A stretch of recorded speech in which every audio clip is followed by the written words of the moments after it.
Hello, welcome to the channel and welcome to this review of Codex Aeldari, which Games Workshop have very kindly sent through to me for free to review for your reviewing pleasure.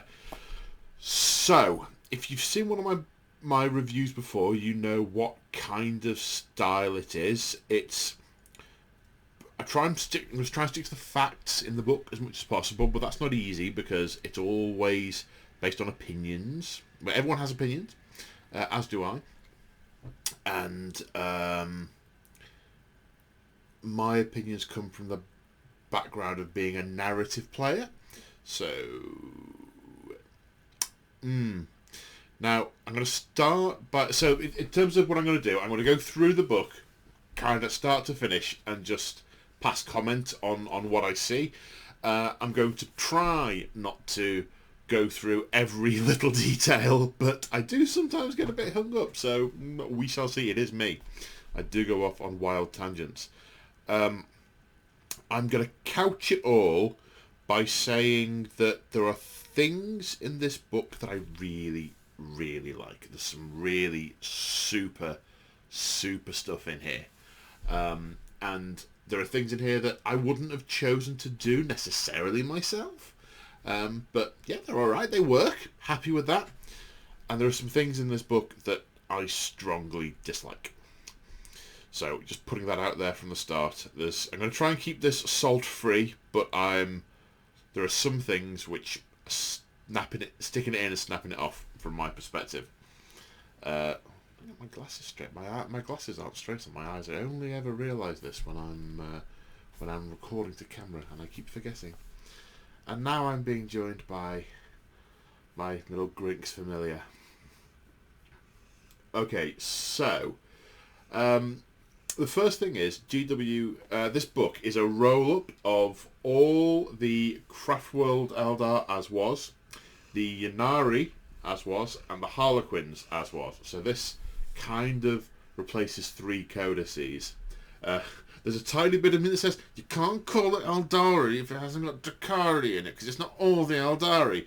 But that's just me being weird. So I'm going to mention first the one thing that has really left a bit of a taste in my mouth. And that's because the first thing I'll go through is the narrative section of the different craft worlds, and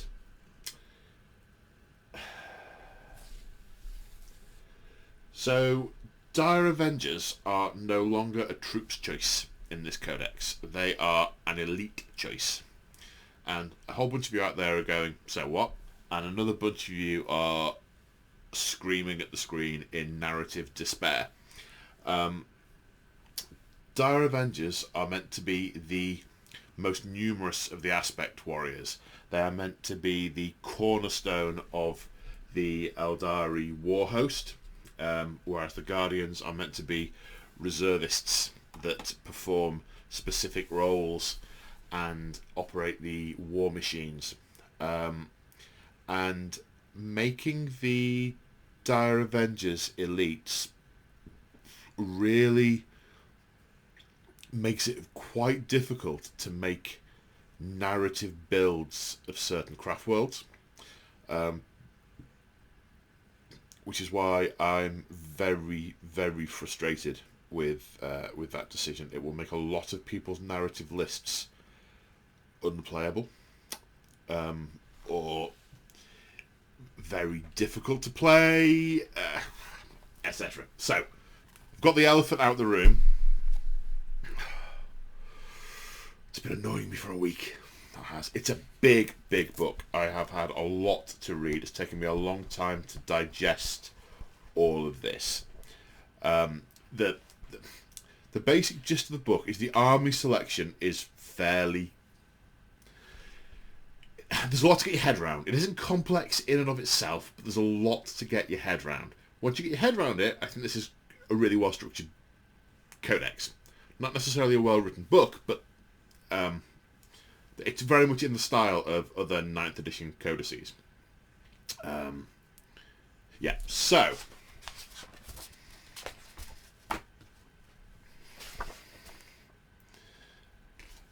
there's a lot of... we start off with some Eldari narrative. There's a story of sort of wars between gods, and it's an extract from the Threnody of Chains. Threnody of Chains and Blood, being part of the Book of Heavens Torn. Nice! A overall, who are the Eldari, not just who are the craft worlds, who are the Eldari, what kind of happened to them with the fall, and a reference to the craft worlds. There's a couple of page spread on the fall of the Eldari and the webway. A bit of a blurb about what craft worlds are, which basically kind of planet ships. I mean, one of them makes reference to having billions of people on board. So if you think of the Earth at present having 7 billion people on it, the Eldari are as populous, more populous in the universe now as we are in the universe today. So some idea of scale. Here we've got a section on Craftworld war hosts, where it talks about the autarchs leading the hosts being guided by the brain of the Farseer. It refers to the autarch as the sword, as the blade, and the Farseer as the guiding mind. Quite nice, kind of like that. It also talks about the paths of the aspect, and them being a core element, the core element, and various different components. Section on Guardian hosts. It makes a lot of reference to Guardians being reservist troops that are called up to defend the craft world. Only certain craft worlds maintaining an army of Guardians, which it does. And around their role with crewing the vehicles, the support weapons, all that kind of stuff. Which is, as far as I can see, unchanged. A Craftworld's Guardians are a militia whose purpose is to support the Aspect Warriors in war. Not annoyed! Section on the Azurari Paths, and how an Eldari chooses a path and devotes themselves to it until they sort of get to the end of the path and they go on a new one, and that's how they keep their extreme reactions and tendencies in check, how they basically don't become Drakari. And an Exarch, being an Aspect Warrior who's lost himself on the path, can never leave it. None of this is new, but it's all good stuff to have in the book. Bit of blurb about the Phoenix Lords being the first of the Exarchs, and when a Phoenix Lord dies and a new Exarch puts on the suit, all the various skills and spirits and talents of the spirits of the Phoenix Lords who've been before pass into them, with the controlling spirit being the original Phoenix Lord. Again, no new stuff, nice stuff. The Path of the Outcast, Warrior, and Seer, being a sort of Ranger / Corsair, Aspect Warrior, and Witch, Warlock, Farseer, respectively. A big chunk here on Ulthwi, the Damned. Once one of the most populous craft worlds to escape the fall. One of the most populous craft worlds to escape the fall, Ulthwi is home to many extremely powerful psykers. For 10,000 years they have kept an endless vigil over the Eye of Terror. Of all the surviving craft worlds, Ulthwi has remained the closest to that seething warp rift, which serves as an inescapable reminder of their race's downfall. This memory drives them to fight hard against chaos, not just for themselves, but their entire species and the galaxy as a whole. So blurb about how Ulthwi have more Seers, and the other Eldar refer to them as the Damned. Then a bit about the fact that there are 3 groups of Ulthwi, which is dividing their power. The sort of main Ulthwi forces, the forces who follow Inyed, the god of the dead, basically Ynnari Ulthwé, and the ones who are following Eldrad Ulthran, known as the Exiles, who were all thrown off. Well, he was thrown off the craft world for doing some very naughty stuff, and they all went with him. Alatok, so a good chunk of stuff about their background. Again, with all the backgrounds, I won't go into them in a lot of detail. There are other videos around describing Aeldari background, but yeah, I mean, it goes on about how they are strict adherents to the paths, how a lot of them can't hack it and then leave the craft world to become outcasts, their hatred of the Necrons.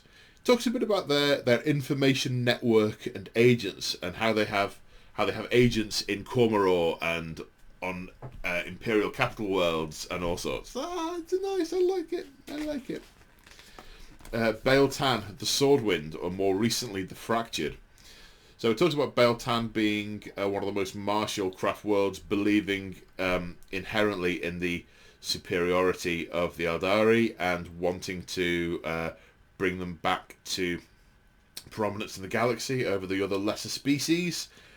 There is beautiful artwork on this page where there is a fleet of, well, I say fleet, there's one, I can see 3, 4 wave serpents, 5 wave serpents in the sky, 6, 5, I'm double counting, 5 wave serpents in the sky, quite high up, probably sort of 30 or 40 meters, and out the back of the wave serpent ramps, the Dire Avengers are leaping out down onto these Gene Stealers below, firing their Shuriken catapults. See, Dire Avengers.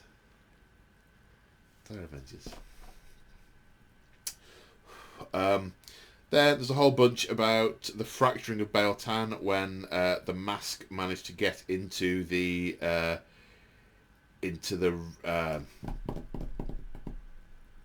Infinity Circuit on board, and the only way that it could be removed was through Yvrane's fracturing of the Infinity Circuit. So it goes on about how the Wraith Singers are just managing to stop any further decay on the craft world. Bits of it are blackened and dying, and they're sort of treading water, just trying to stop it getting any worse. And how the Infinity Circuit can't hold all the spirits, and they're sort of bleeding out. And so from a narrative point of view, they've now got many more Wraith constructs, because in the absence, they don't want these spirits to die and be eaten by Slaanesh. They're sort of going, oh right, quick, grab a spirit stone, catch him. What are you going to do with him? Put him in this Wraith suit. So when I get to my Bael'tan army, it will have Wraith Blades in it as well. It will have Wraith Guard, as well as Dire Avengers. Eandon, nothing massively different about Eandon. It tells about how, again, very populous craft world, working very closely with Bael'tan initially to mess up the galaxy and bring the Eldar back to prominence, and then they got eaten by Highfleet Kraken. And talks about how they have a lot of all the craft worlds, are the ones who feel the most sympathy with Ynnari because of, all the death and the spirit warriors. So Eandon, nice bit of detail. Siam Han, it goes on very nicely about how they are warrior clans that all operate independently, and a wild host could be a single clan going to war, or it could be many clans.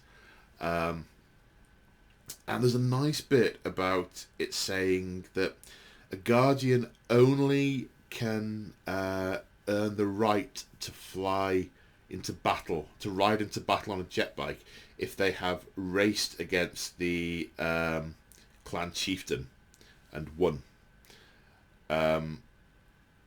So nice little narrative reason there to actually have foot-slogging Eldar in a Siam hand host, because they can't all have beaten the chieftain, otherwise he's not a great chieftain.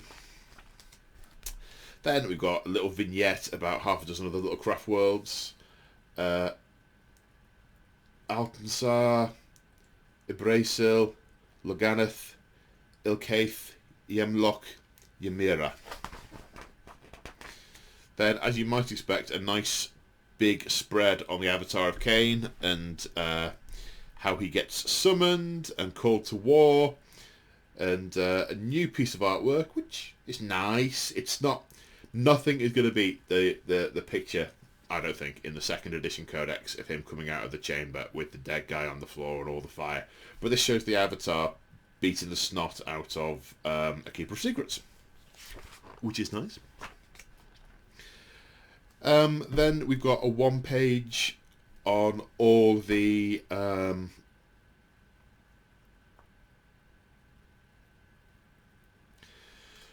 all the aspect warriors. Dire Avengers, merciless to their foes, unstinting in their devotion to their people. Dire Avengers represent the war god's unending thirst for vengeance upon a galaxy of woe. Regarded by many as the most tactically flexible and noble of all the aspects, they form the cornerstone of almost any Craftworld's battle plans. I'm passing no further comment. Section of the Warp Spiders. Warp Spiders take their name from the tiny crystalline arachnoids that crawl through the Craftworld's infinity circuit and dome of the crystal Seers. Slipping in and out of existence, these diminutive yet aggressive entities act as an immune system for the world ship's wraithbone skeleton, hunting invasive psychic shadows and demon predators that are drawn like carrion eaters to spirit stones. Oh, that's so cool. So cool. Shining Spears, which are of course getting lovely new models. Oh, I've got 9 of the old ones in those drawers that will probably never see the light of day now. Boo. But the new ones are so nice. Shining Spears. Shining Spears possess a bright and clear virtue that marks each one of their number out as a warrior champion of their race. Eldari mythology is replete with examples of noble heroes at one with their steeds, and in their shining spears the glories of legends are made manifest. Howling Banshees. A predominantly female aspect, Howling Banshees are incredibly swift and deadly warriors who race towards their foes with acrobatic grace. Experts in hand-to-hand fighting, their dueling style is a perfect example of combat efficiency and precision. With every rapid thrust and slash, their powered blades make a mockery of their foes' armour. I love Howling Banshees. I always have. Little section here on the Crone Goddess. I'm going to read this out. The Banshee is a harbinger of woe in Eldari mythology, whose cry is said to herald such ill fate that it can even wrench a soul from its spirit stone. It is fitting that the most feared of all aspect warriors, the Howling Banshee, draw their inspiration from this unearthly creature. In Eldari myth, the crone goddess Moray Haig sought to partake of the wisdom contained in her divine blood. Knowing there was only one with the power to harm a god, she sent her daughters to haunt their father Cain's steps with their precise screams. Piercing screams. The precise screams? Very precise. The infernal noise drove Cain into a bloody rage that saw his mind begin to unravel. Promising an end to this curse, the crone goddess bade Cain cut off her hand so that she might drink deep from her own veins. With this deed, Moray Haig gained the knowledge of blood, and the aspect of the Banshee was granted to Cain in return. So cool. Ugh. Striking Scorpions! Like stalking shadows, the striking scorpions hunt the prey across dark and dust-choked battlefields. The thick psycho-reactive plates of their armour slide across their bodies without a sound as they ready their shuriken pistols and diamond-tipped chainswords for the ambush to come. When their trap is sprung, however, the striking scorpions discard all stealth and leap keenly into battle. Dark Reapers. The skull-helmed visage of the Dark Reapers is a spine-chilling sight in itself. but to the Eldari it is a symbolism altogether darker and simple than simple death. These aspect warriors exemplify the war god as destroyer, and their formidable war suits echo their founder, Morgan Ra. Also known as the Harvester of Souls, this Phoenix Lord is among the most grim and foreboding of all Azurani. These guys have got new models, as does Morgan Ra. There's should be up at the same time as this video. There's an unboxing where I take a look at the plastic sprues and go, oh, they're so pretty! Fire Dragons. The Fire Dragon Aspect Warriors style themselves upon the dragon of Eldari myth, the sinuous fire-breathing reptile that represents wanton destruction. Fire Dragons are masters of wielding weapons that use heat and fire, and take savage delight in the devastation they cause. Such is their affinity with fire, that it is not unheard of for their exarchs to manifest a burning corona when consumed with battle lust. Swooping Hawks. In ancient times, the Eldari believed that the spirit of someone murdered would pass into a hawk and hover above the killer as a mark of guilt. The Swooping Hawks take their name from these wild hunting birds, for they are synonymous with vengeance and retribution. Da, da, da.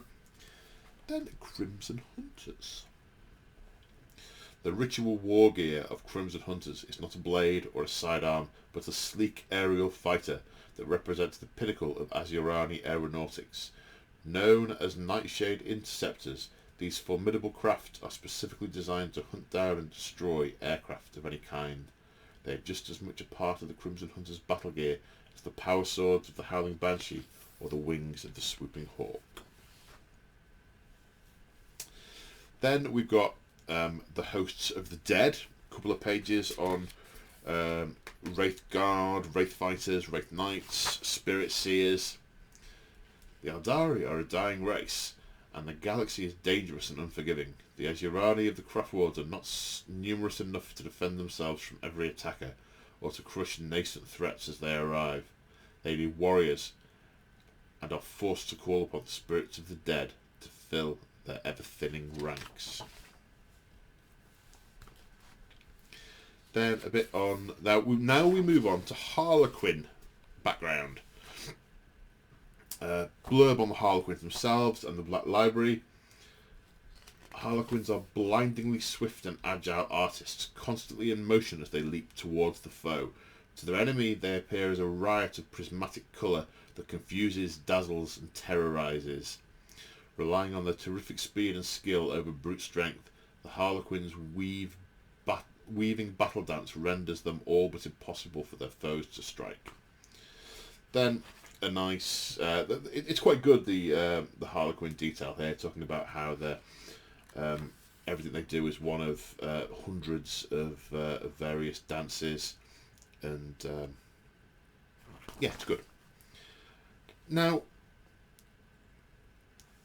we have the Solitaires, the Death Jesters, and the Shadow Seers. Now, the Solitaires, they appear to have changed the lore on. The Solitaires always used to be a member of the troop, and a member of the troop who always played the role of Slaanesh in all the plays. And as such, when a Solitaire died, Slaanesh and Kegara had to fight over its soul. So Solitaire would always be quite morose, not knowing what would happen to it. They've changed that now. It says that Solitaires are effectively, the way it reads is, they're not members of a troop. They're sort of wanderers in their own rights, and when they meet up with a troop, they play the role of Slaanesh and then beetle off again. And it says that their souls always go to Slaanesh, which is why they're so keen on not dying. Not keen on that. Not keen on that at all. It also implies that Death Jesters and Shadow Seers aren't part necessarily of troops, that they are more sort of wandering players that... yeah, here you go. Death Jesters move amongst Harlequin masks at will, wearing armour said to incorporate the bones of their predecessors.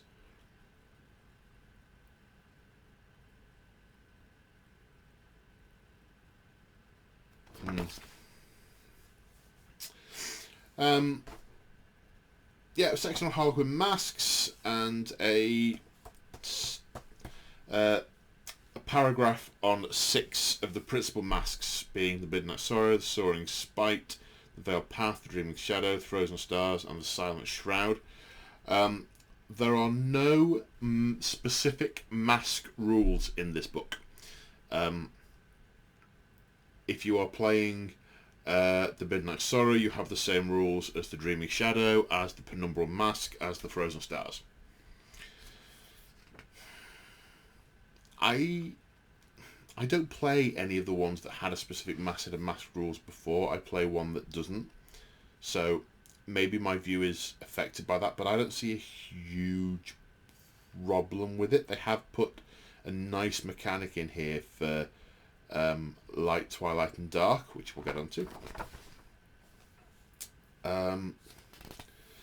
Then we have a few pages on the Ynnari, with Yvrain, the Visarch, and the Incarn.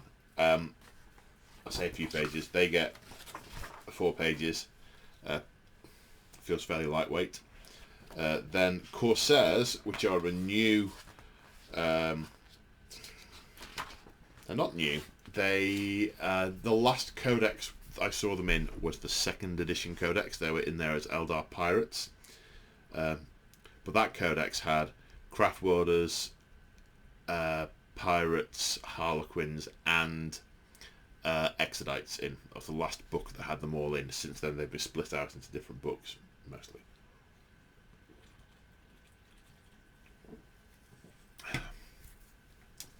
I mean, they killed them off for quite a while. They weren't a playable force for quite a while. Then they became an elite option, was like a troop of Harlequins. Then they expanded from there. So, Corsairs in this book, I mean, the models are lovely. The artwork is lovely. There's two choices for them. There's a troop choice, and there's an elite choice, which I think is the upcoming what's it called? Kill team, but it's a specific named team with named individuals in it. Not my bag.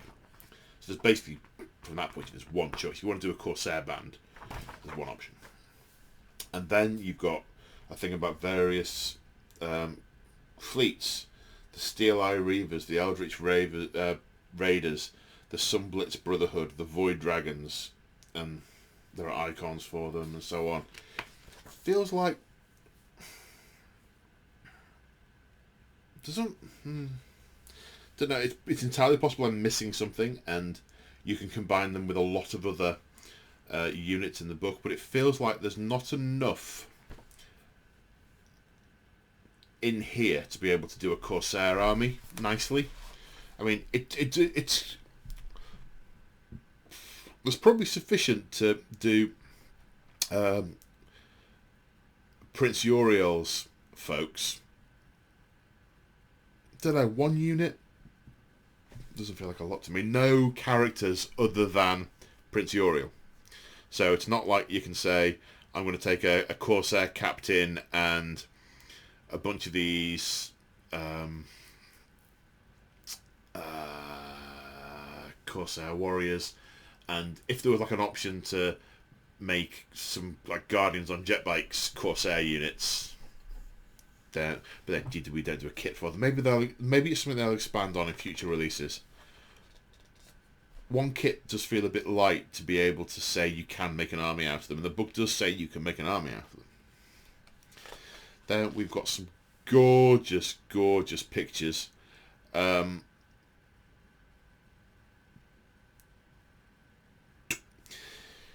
All the pictures in the book that I can see, where we know about new models, the pictures are of the new models. So the Singing Spears are of the new Singing Spears, the Guardians are of the new Guardians. Again, and the Dark Reapers are the new Dark Reapers.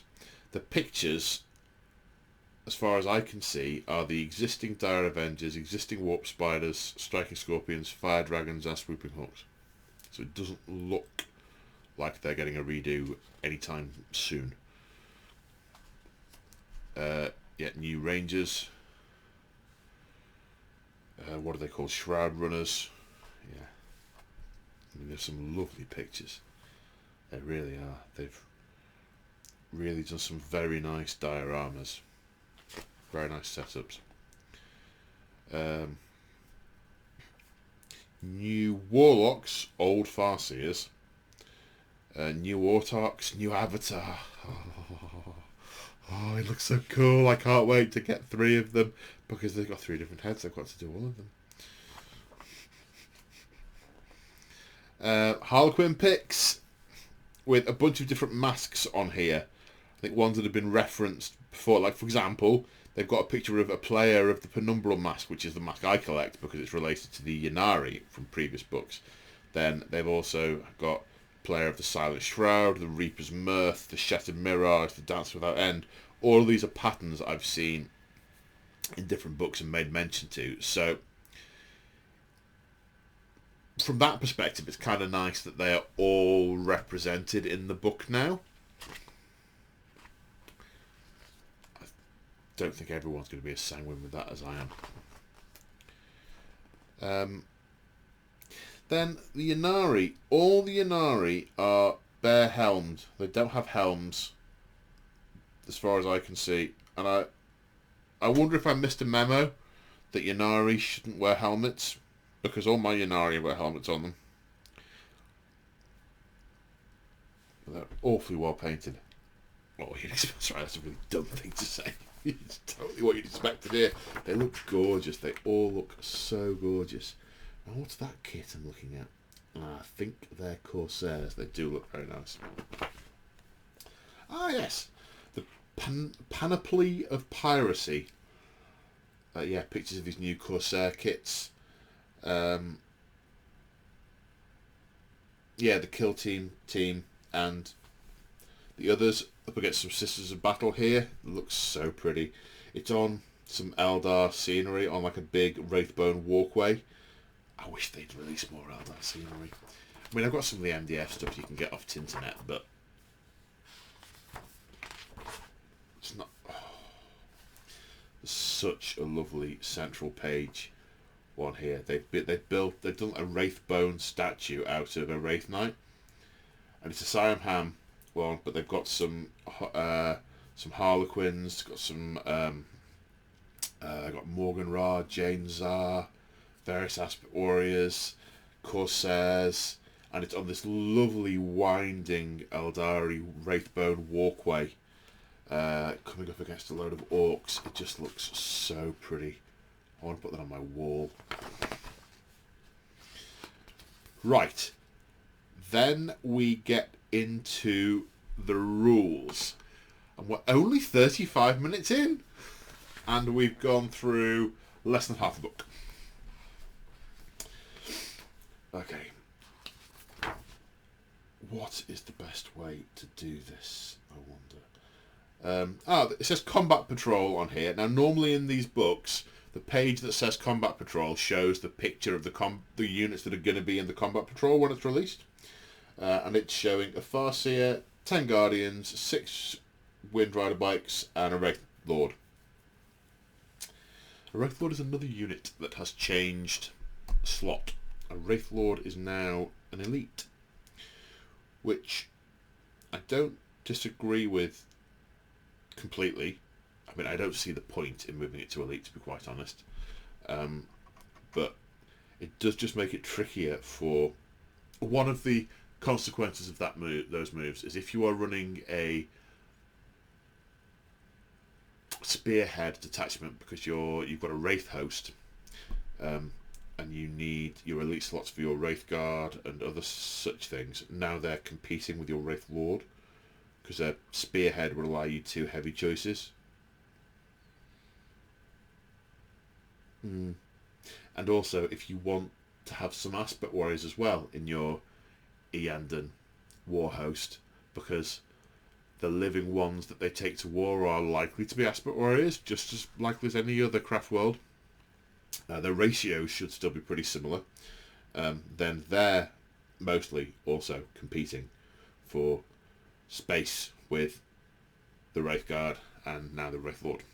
So there's a few consequences of what they've done with some of the slots moving around that are going to affect the ability to build some narrative lists in the current climate, the current setup. Now I know for regular viewers of my channel will know that actually I just pick the models that I think are narrative, and I don't pay a huge amount of attention to the formations and that kind of stuff, so it's probably not going to have a huge impact on me, but it is definitely a consequence.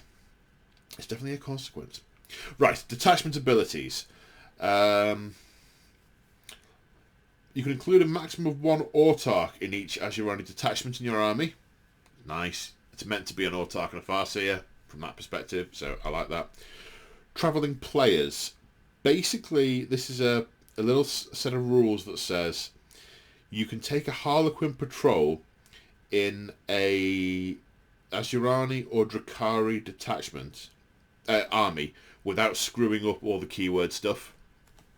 Again, regular viewers of my battle reports will know I don't pay much attention to those, but it's nice that anyone out there who's building an army of either Drakari or Azurani who want to take some Harlequins can do it without it being messed up by all of the solo army keyword restrictions that are out there at the moment. So I approve. In the current context, I very much approve. Very much approve. Now we come on to the individual craft worlds. So, Ulthwi. They have 4 abilities for the Foresight of the Damned. Each time you're selected to shoot or fight, reroll 1 wound. The first psychic test you make in a turn, add 1 to the result, which is nice. Sorry, one moment. I've been talking for a long time. Models with this attribute have a 6+ invulnerable save. Now, I never liked the 6+ shrug. I made no secret of that. 6+ invulnerable save. Yeah, alright.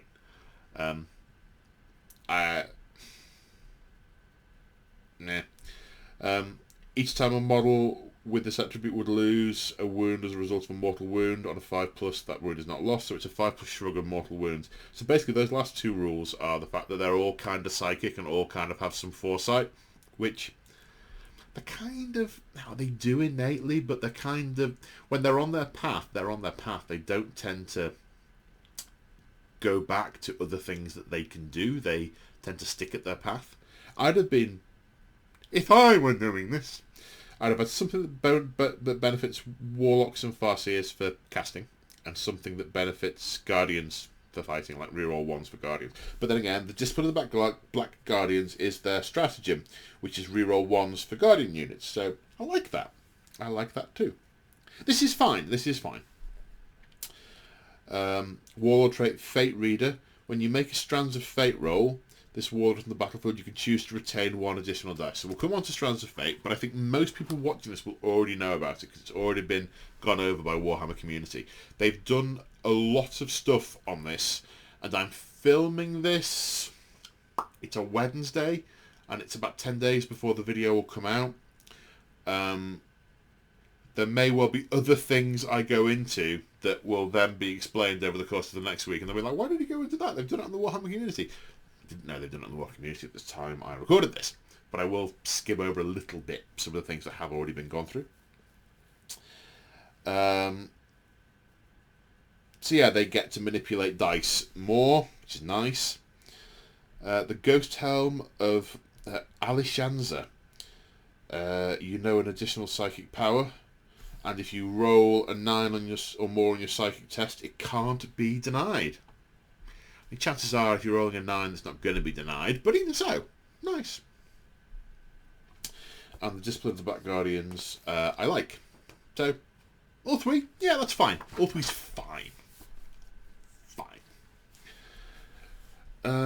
A Latok Fieldcraft. If a model is more than 12 inches away, they count as having light cover. So rather than being automatically -1 to hit at range, you're always counting as being in cover. So these guys can always hunker down pretty much anywhere, get cover almost in the open from using their cloaks, their ability to blend, and all that good stuff. Every time an attack is made against an infantry or biker unit which is on a terrain feature, if the attack is more than 12 inches away, then it counts as having dense cover. So if you're on a piece of terrain which doesn't have the dense cover attribute, and they're shooting at you from more than 12 inches away, then you get the dense cover attribute. That's a... Yeah. -1 to hit if you're on terrain, basically. Now this one I particularly like. You can ignore any and all modifiers to the movement characteristic of infantry units with this attribute, and you can ignore any or all modifiers to advanced rolls made for such units. So these guys, they are well experienced at picking through dense and complicated environs. Warlord Trait, Master of Ambush.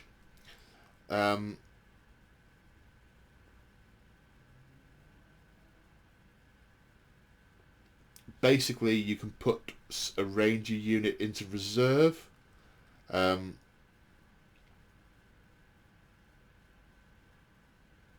you can redeploy it effectively. The Shift Shroud of Alancea.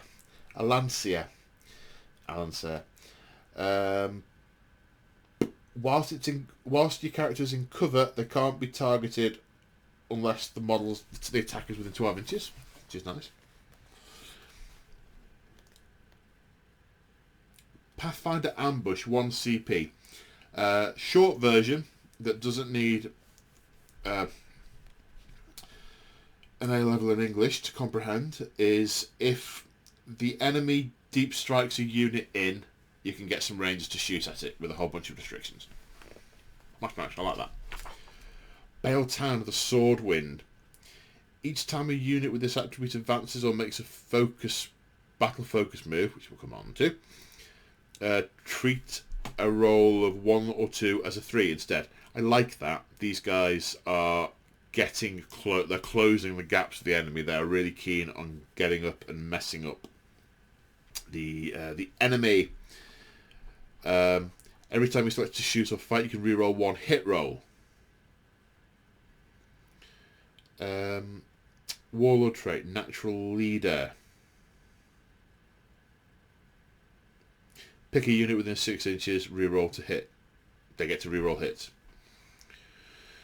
Spirit Stone of Anathlan, the Relic. Baeltan Psyker. An additional psychic power. Once per phase, you can reroll a psychic test taken. The Craftwall Baeltan's most skilled Farseer. Wrath of the Shrines. This is nice. Use the stress in the shooting or fight phase when an aspect warrior unit to the end of the phase, 6s score an additional hit. So it doesn't matter what aspect it is, doesn't matter whether you're shooting or fighting, 6s are an extra hit. And some of these aspect warriors are rolling a lot of dice. Eandon. Each time a combat attrition test is taken for a unit with this attribute, add 1 to the combat attrition test. They're going to run away less easily, especially the dead ones. The dead ones to run away less easily. If you get hit with -1 AP or -2 AP, it becomes 1 worse. So -1 becomes AP 0, AP -2 becomes AP -1.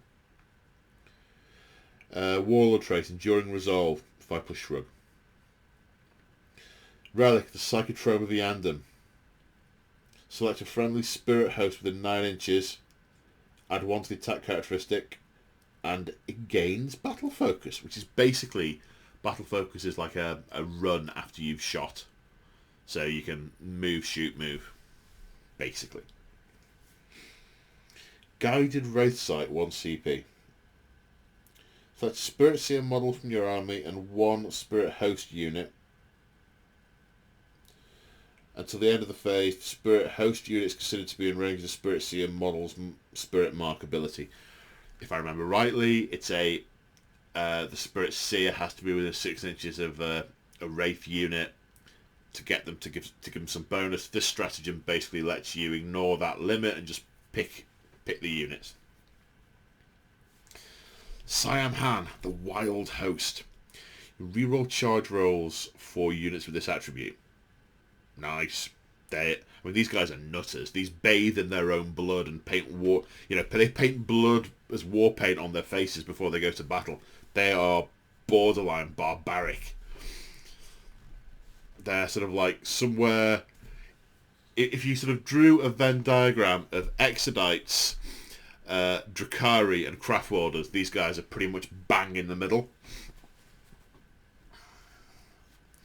Warlord Trait, Wild Rider Chieftain. Add 1 to the Warlord's attack characteristic, and they can heroically intervene within 6 rather than 3. Nice. Talisman of Tionkar. Add 1 to the strength and damage characteristics and improve the armor pen of your melee weapons if you charged or heroically intervened. Not if you are charged, though. Warriors of the Raging Winds, 1 CP. Select a Siam biker from your army. You back a unit. They can declare a charge even if they advanced. Shining Spears? Yes, please. Then rules for far-flung craft worlds. So this is if your craft world isn't one of the standard 5. It's a big list of things to pick from that I'm not going to go through. I'll pick a couple. It doesn't follow. I wondered when I reviewed Codex G-Steel Occults, because that Codex has you can get 4 points, and these skills all have a value. Pick any number that add up to 4. In my mind, I thought that's what they're going to be from now on. No, these are pick 2. Children of the Open Skies. Add 1 to the move characteristic, or 2 if it can fly. Advanced rolls of this unit are always treated as 3 if they're already less. Warding Runes. Models for such we have a 6+ Invulnerable Save, and a 5+ Shrug. Elite Citizenry. Add 1 to the leadership characteristic and reroll 1 hit. Grim. Add 1 to combat attrition tests. Hunter of Ancient Relics. Whilst a unit with this attribute is performing an action, that unit can shoot without the action failing. There's nice stuff. If you've got a craft world, you can definitely make it your own with these. You can definitely make it your own. Right. Brace yourselves. Now we've got the Ynnari and how to pick a Ynnari army. So there are a number of things they've changed, and a lot of which I like. So they basically said, for rules purposes, you start off as a Craft World detachment and you take Craft World Ynnari, and it even says, even though we know it isn't a Craft World, it's the easiest way of making the rules work. There's a designer's comment in here somewhere that basically says that. And when you take that, you can include Craft World units, Harlequin units, Cabal Drakari units, Witch Cult Drakari units, Incubi and Scourges. So they've corrected an error in the last version which said that basically Incubi and Scourges didn't count, but Razor Flocks did. So that's nice. I like that. And they've done, to say it's not all in one book, because the Drakari are in another book, to say they're not all in one book, they've done quite a good job, I think, especially in the current climate.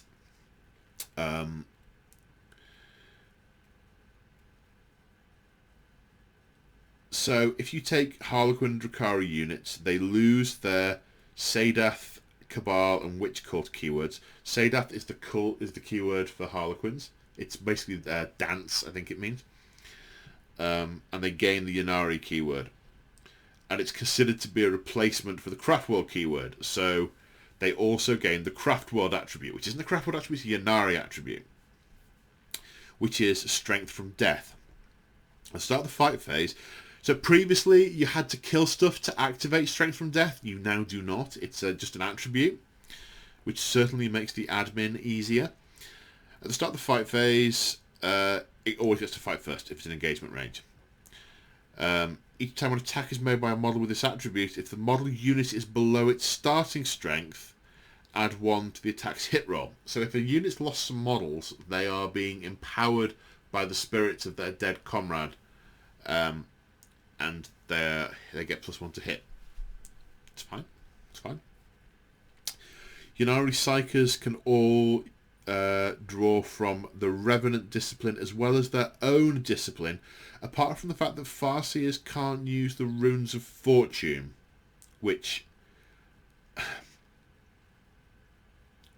I don't see why. I can only think it's a competitive thing. It's to prevent min-maxing, because Runes of Fortune are about reading the Skeins of Fate, but the Ynnari keep the Skeins of Fate rule. So if they said you lose that rule because your Farseers don't divine the future, they are focused much more on death, that would work. That would have sort of holistic integrity. But to say on the one hand you can work out, you can do fate stuff, and then to say here you can't do fate stuff, I don't get that. It doesn't feel right.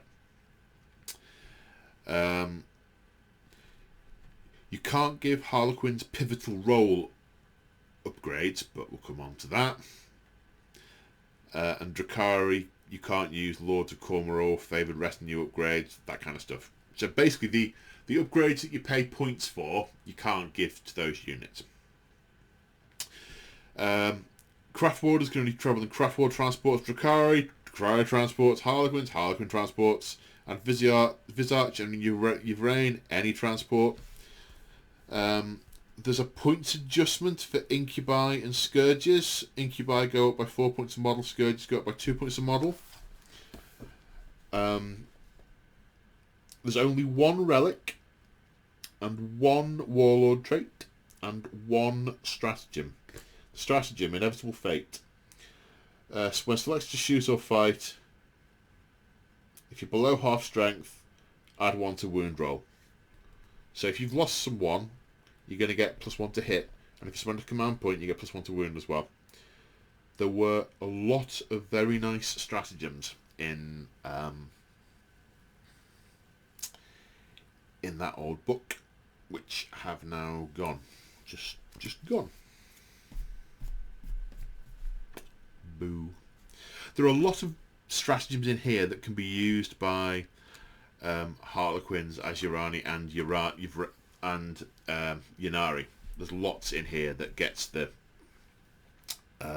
access to. So there's more that you can use, but nothing specific to do with the Ynned, which is a shame. There are Harlequin specific stratagems in here. They've kept those, but just not these. Now the way, this is where I think I'm not.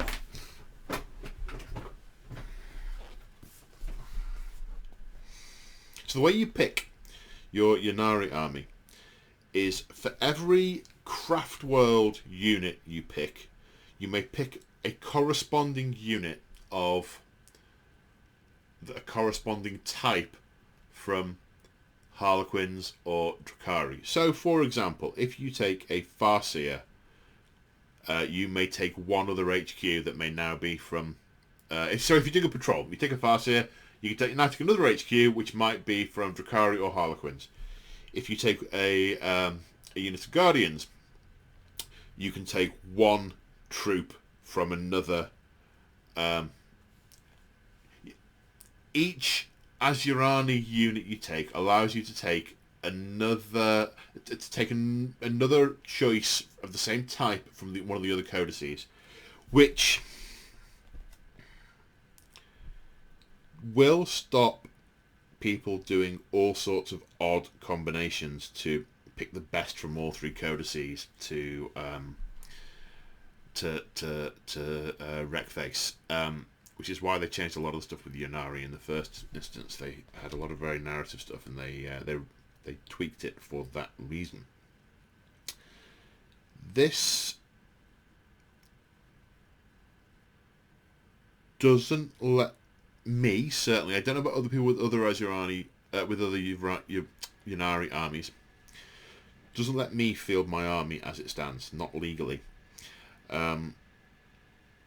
Partly because of this setup, and partly because of the Dire Avengers change from troops to elites, because one of the cornerstones of Yvrane's army are the Dire Avengers.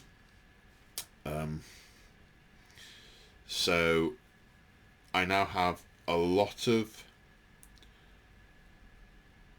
To give you an example, right? Inyed's Net, I think that's what it was called, was a formation back in the day saying that the bikers of all three types, the Craft Warders, the Harlequins, and the Drukhari, all work together to trap the enemy in a net of death. And it was a formation, and you got bonuses, and narratively they all worked together to achieve something for the god of death, to sort of achieve an effect. Can't take that now. Not without having a second Azurani fast attack choice to enable you to take both a Harlequin fast attack and a Drukhari fast attack. And there's all sorts of bits like that. So my list, I now can't take my Ravager because I no longer have an Azurani heavy support because my Wraith Lord is now elite. So there's all sorts of bits that are going to need to be tweaked by a lot of players, or I suspect ignored by a lot of narrative players. The gist of this is keep it narrative and don't min-max. It's what this is here for, and that's the spirit in which I will be playing. I told you there might be some salt.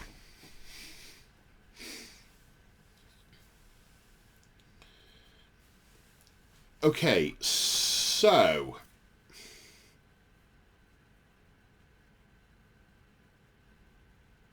Harlequins.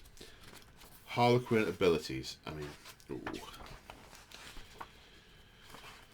How are we? We're an hour in. This is thirsty work. Oh, I've got a drink.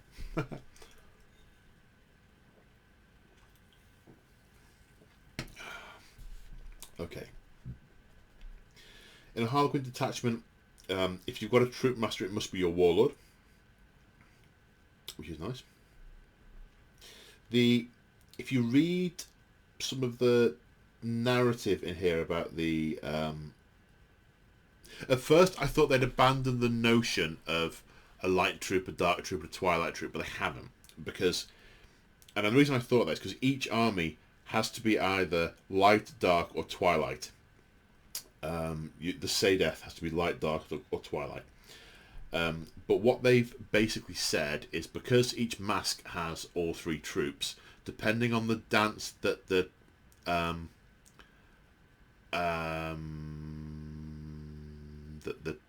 mask is performing, it will either be a light dance, a dark dance, or a twilight dance, and the troop of the appropriate one will be taking the lead and the others will be following.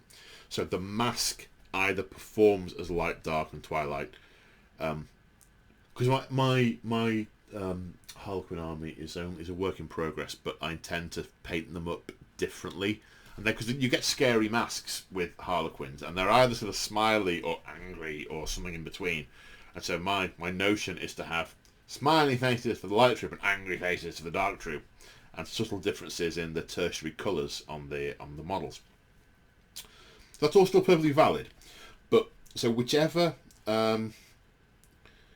Sadeth you're playing, that's the reason why. And so you've got light, dark, twilight.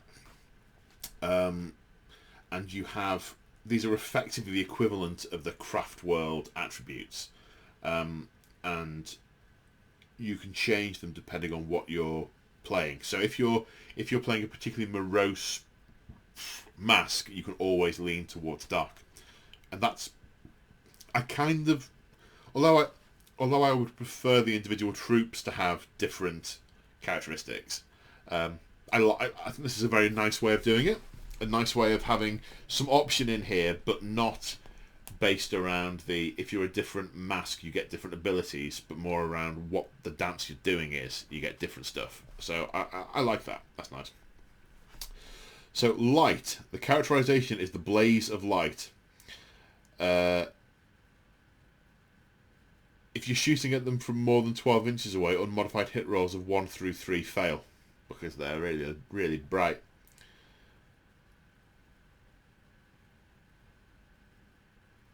And if you move or advance, you count as being stationary. Warlord Trait, Player of the Light. Heroic Intervention 6 inches. +1 strength, +1 attack on the charge or heroic intervention. Relic is for a Shadow Seer. Add 3 to the range of their aura. Add 3 to the range of psychic powers effects. Command point, Capricious Reflections. If your unit is selected as the target of a charge, it can make a normal 6-inch move, and then cannot fire Overwatch or set to defend. Your opponent may then select a new target for that charge. So basically you can run away. Dark, characterization, Dark Deeds. Dead models can fight once they've been killed. Improve the AP of melee armor weapons. I had a quick flick through looking for this specifically. There's practically no weapon in this book. Maybe 15-20% max. The weapons in this book are AP 0. Everything else is higher. It's 9/10. Player of the Dark. 5+ shrug. No, the opposite of a 5+ shrug. When you hit an opponent on a 5+, to take a mortal wound as well. The Ghoul Mask can deny an additional psychic power. Has a hideous form aura. Enemy units within 3 inches lose obsec. That's nice. Scary face. People don't like it. They get the heebie-jeebies. Stratagem, the Silken Knife. Oh, so dark. Enemy can't fire Overwatch or set to defend against you. Sweet. Then Twilight. Twilight Falls. If you were charged, or make a heroic intervention, you get an extra attack. Paladin and Consolidate moves give you an extra 2 inches. Warlord Trait, Player of Twilight. You can farm your opponent's command points.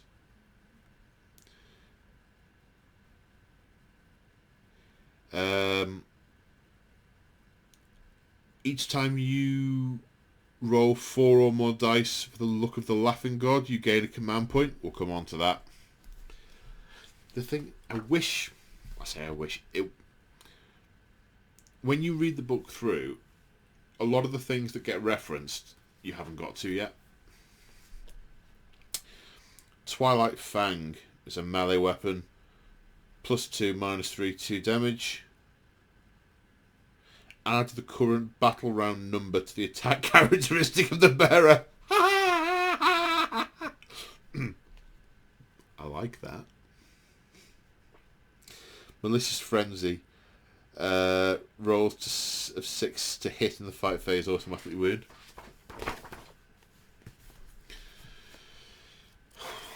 Now we're on to stratagems. Just about halfway through.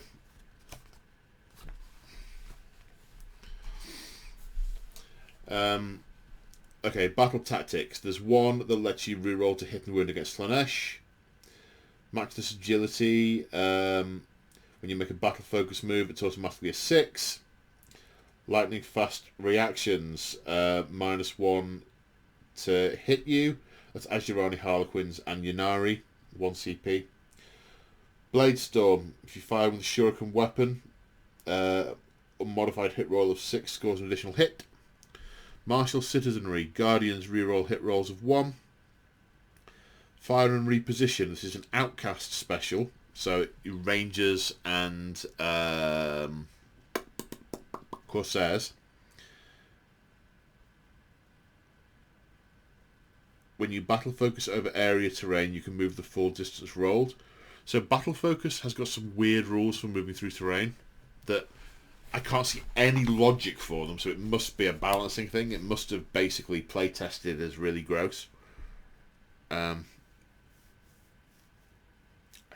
Or I'm really missing something, which is entirely possible. Avengers of Azuran. Dire Avengers, 2 CP. If your unit's below starting strength, you can shoot again. Which I guess is nice if you've lost 1 or 2 models. You can. Unparalleled Mastery. Farseer, Shadowseer, Yvrain or Yinkan manifest additional psychic power. Multifaceted Mind. Farseer, Shadowseer or Yvrain. If they're attempting to perform a psychic action, then they can still manifest a psychic power. The Phoenix Reborn is Phoenix Lords getting back up when you killed them. The Avatar Resurgent is if the Avatar's died before it gets to hit, they can hit. Battle Psychers. Use it on a Warlock. You get to use both of the Rune of Battle effects rather than just one. So Runes of Battle have got two effects. Like, say, for example, the movement-based one either speeds up one of your units or slows down one of your opponent's units. If you play this stratagem for 2 points, you can do both. Champion of the Eldar. So, a character can have a Warlord Trait. Treasures of the Eldar. A character can have a Relic. Relics of the Shrines. So there's something new in here. There are relics that can be given to Exarchs. And if you pick that option, you can pick 2 of them. Because the Exarchs aren't as hard and the relics aren't quite as good, but they're nice. They are very characterful. I really like that. That's really good. And this is an extra CP to give to do that again. Seer Council. I love this. This is now a stratagem for before the battle rather than a CP that you spend during it. You pick a Farseer and a Warlock unit that contains 2 or more models, and then for the game, if they're within 6 inches of each other, they add 1 to the psychic test. Oh no, it's a little different to how I thought it was. Basically, the Farseer gets +1 to cast if they're within 6 inches of the Warlocks. If the Farseer is within 3 inches of the Warlocks, models cannot target the Farseer with ranged attacks. 1 use only. Linked Fire is a fire prism one to make all your fire prisms do a shoot. We done a shoot. Feigned Retreat is fall back and either shoot or charge or both. 1 CP if you're doing one, 2 if you're doing both. Azurani, Harlequins and Ynnari. Forewarned. This is if someone's setting up reinforcements and you've got a shooting unit that's close to a Farseer, they can shoot. Tears of Isha gives wounds back to Wraith Constructs. Fire and Fade, 2 CP is move 7 inches after you've fired. Makes a normal move. You can't battle focus if you're going to do it.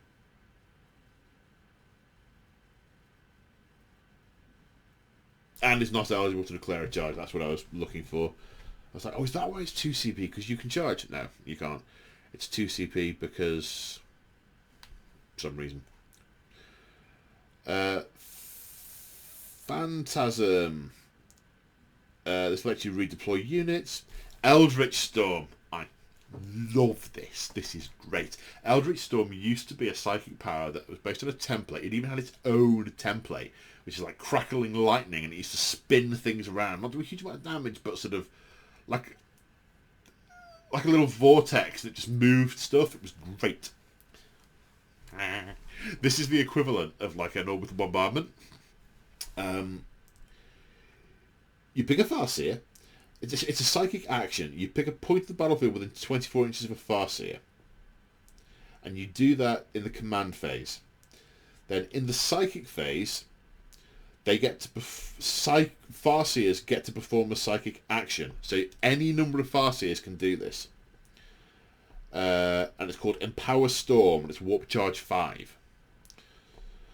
At the start of your next shooting phase, so just after that psychic phase, roll a d6 for each unit within 6 inches of the centre of the marker, -2 if it's a character. On a +2, 2+, it takes d3 mortal wounds. Which, okay, it's not a lot, because it's like an orbital bombardment, except you don't have to wait a turn for it. However, d3 mortal wounds plus 1 additional wound for each time the Empower Psychic Storm action was successfully completed in this turn. So if you had 3 Farseers, if you're Orthwyn, you've got 3 Farseers, you can put this down, then all your Farseers can go, Psychic Storm, and then it's 3 plus d3 mortal wounds to everything within 6 inches at that point. That's nice. I like that. I really like that. And because it's not meant to be a lance battery, the fact that it's only a few mortal wounds, just the lightning arcing out and all the eldritch energy, it's not a laser bolt that's supposed to be able to destroy a starship coming down and taking a wound off an orc knob and going, ow! No. I like this very much. Then there's Webway Strike that lets units deploy off the table and come in strategic reserves 9 inches away.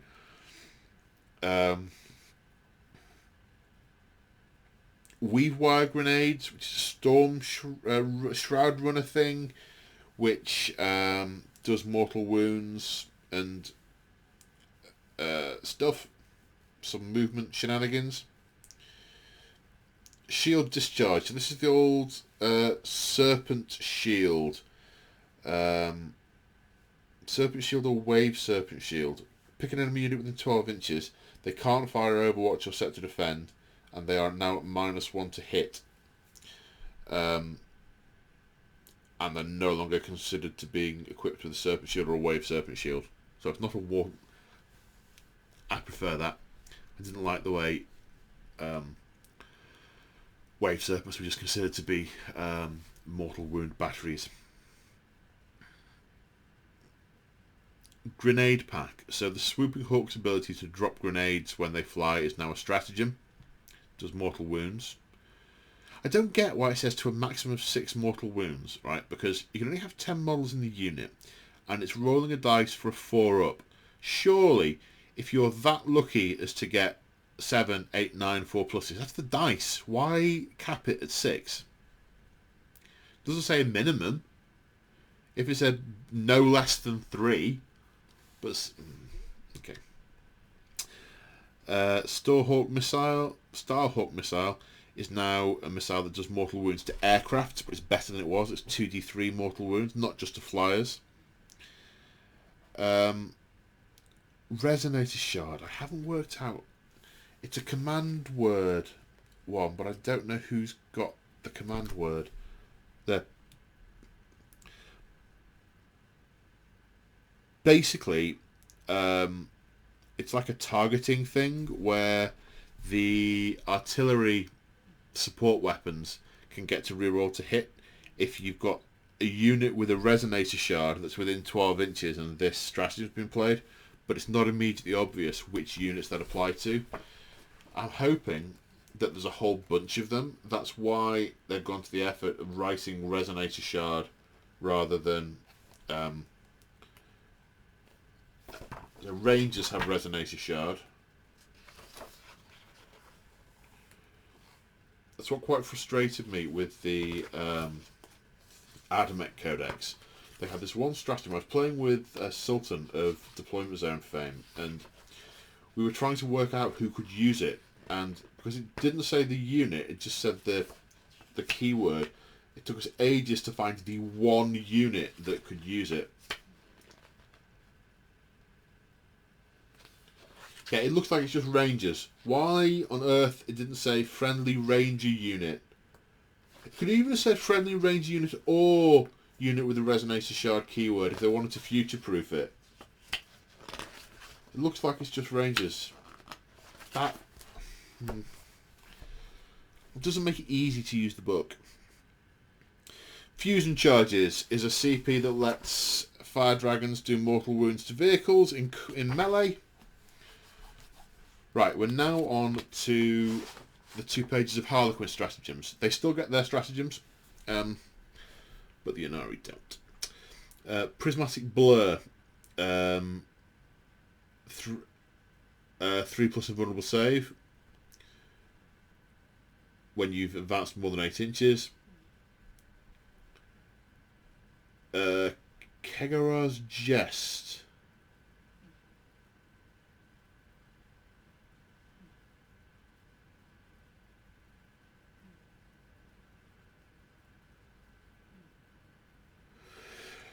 After an enemy unit falls back, after it's finished the move, select one Harlequin infantry unit from your army that was within engage. So the unit it fell back from, the unit can either consolidate up to 6 inches or shoot as if it were your shooting phase. You can only shoot at that unit. If the unit consolidates, it costs 2 CP, otherwise it costs 1. So, if someone's fallen back from your Harlequin unit, for 1 CP you can shoot at them, for 2 CP you can move 6 inches and re-engage them. Nice. Virtuosos of the Webway. At the end of your movement phase, take a unit off the table that's not in range of the enemy and put it in strategic reserve. Murderous Spectacle. If you make a charge move, I'd want the damage characteristic of your melee weapons. Oh, 2 CP. Oh, sir. Suits you, sir.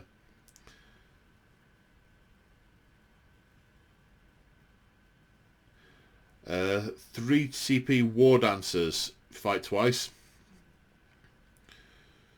No price too steep. A Harlequin model that's already been destroyed gets to fight. If it's a Solitaire model or was destroyed by a Chaos unit at the end of the phase, add 1 to its attacks and strength. Okay. Hero's Path. In the command phase, pick a Troop Master and a Death Jester or a Shadow Seer. And until the end of the turn, they both get +2 move and +1 charge. Torment the Fiery Pit. Harlequin character except a Solitaire.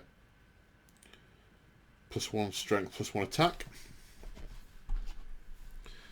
Dramatic entrance.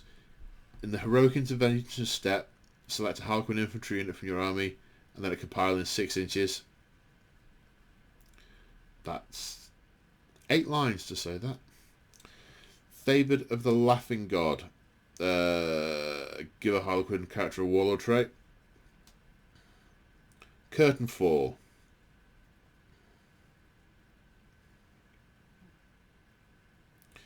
Instead of consolidating, move every model from a unit within 6 inches, and you can embark on a transport even if you disembark this turn. Nice. Mocking Laughter. Enemy unit within 12 inches of a Death Jester cannot use Insane Bravery or any rule that would allow them to reroll morale test.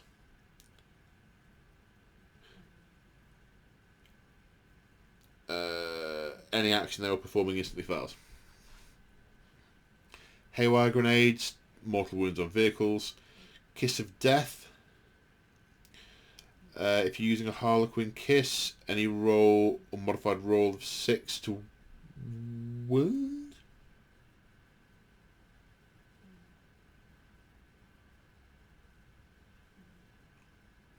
Yeah, to wound. The unit can only suffer a maximum of 6 mortal wounds per phase due to this stratagem. Whatever.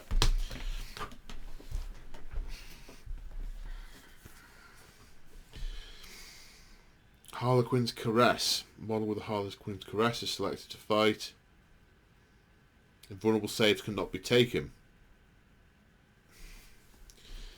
The gentlest touch from a Harlequin's Caress sends the target into agony. Even the most potent shielding is no defense. The Deadly Embrace. A unit's got a Harlequin's Embrace. Makes a charge move before heroic into action. Select an enemy unit, engagement range. Roll a d6 for each model in the Harlequin Embrace's unit. For each 4+, the enemy suffers a mortal wound. Maximum of 6.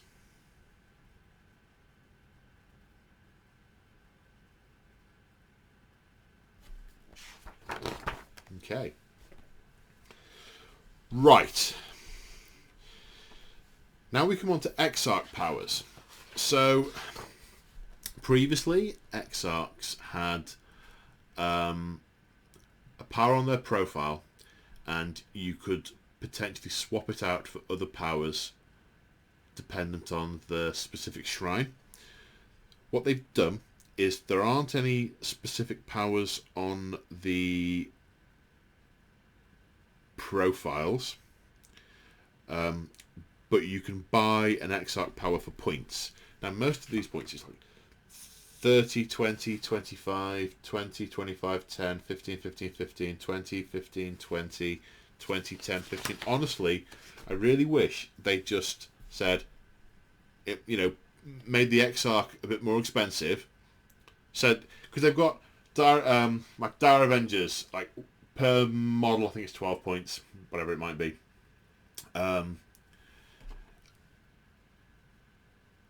I'd rather they said the Exarch is 35 points, the other models are 12 points, and then it just said there's a list to pick from them.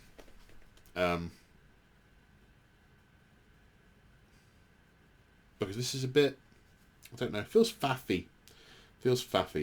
So because if you give an Exarch a power, it gains a wound, and then either +1 ballistic skill or +1 attack.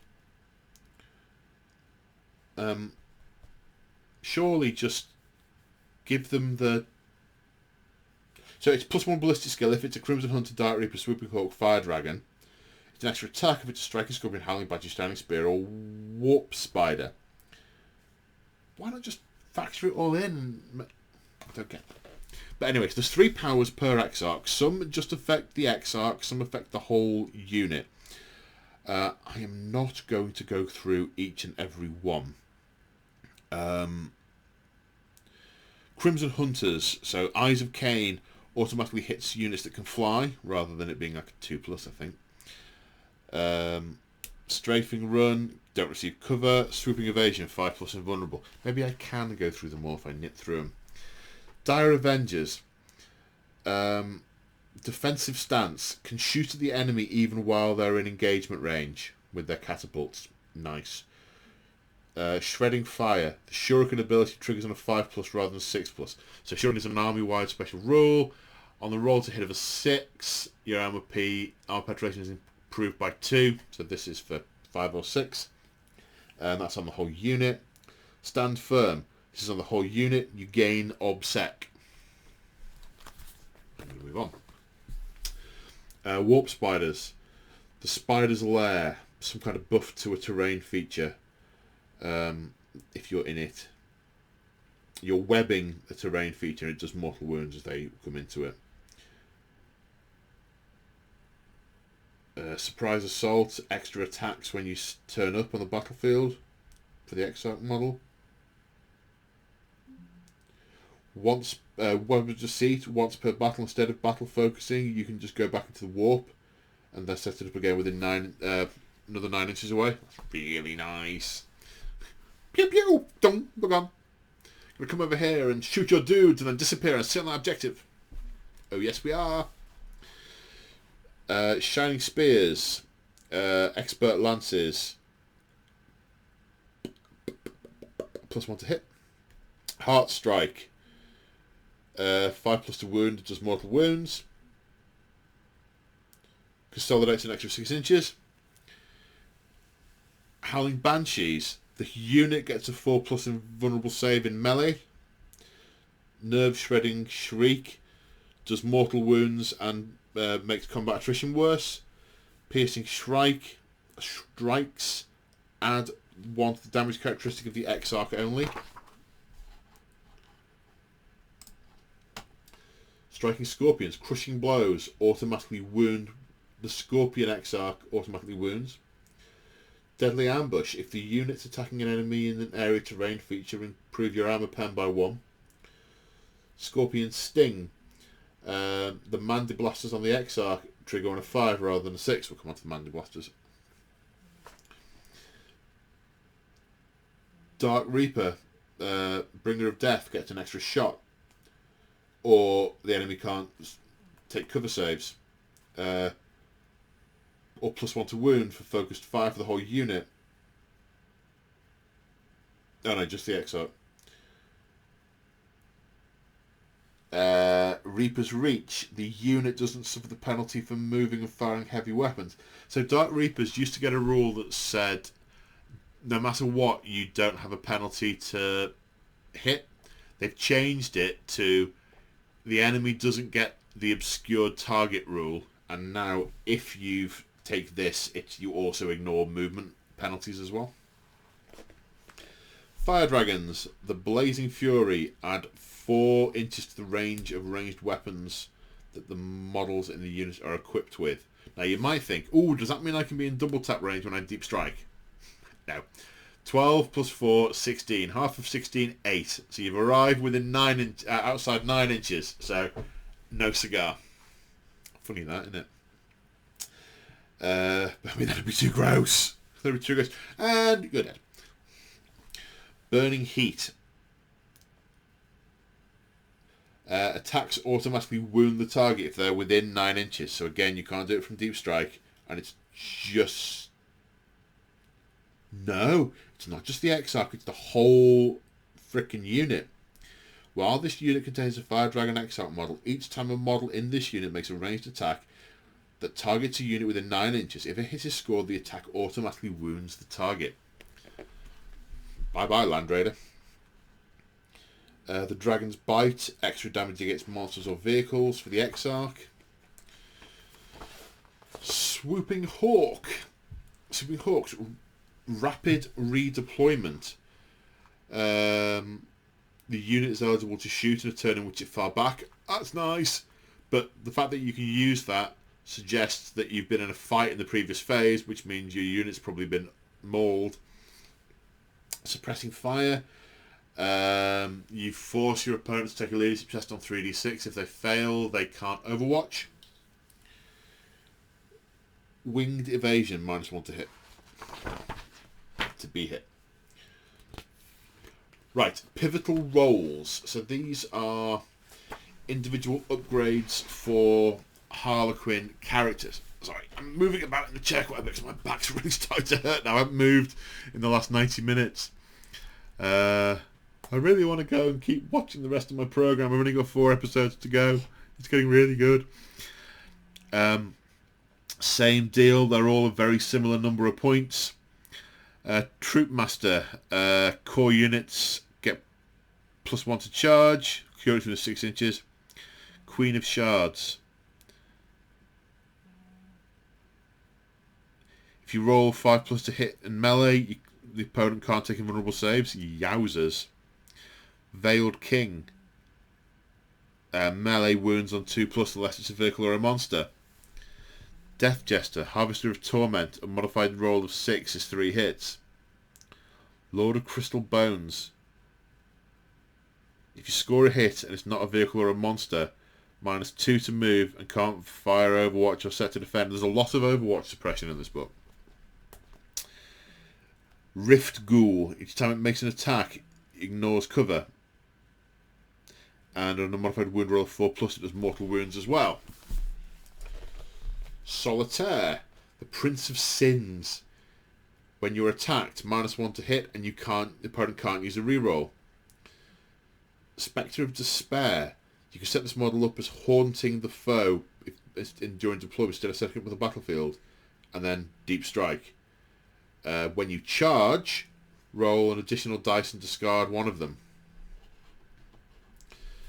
Thirsting Darkness. Auto 6 to advance.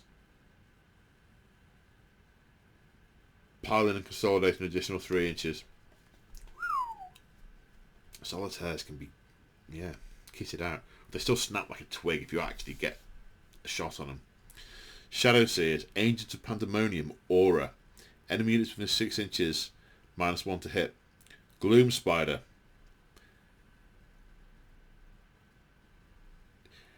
Select an enemy unit within 12 inches. That unit cannot benefit from Aura abilities.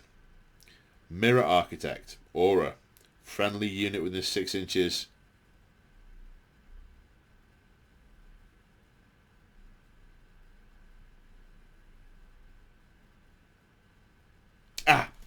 The wording is weird.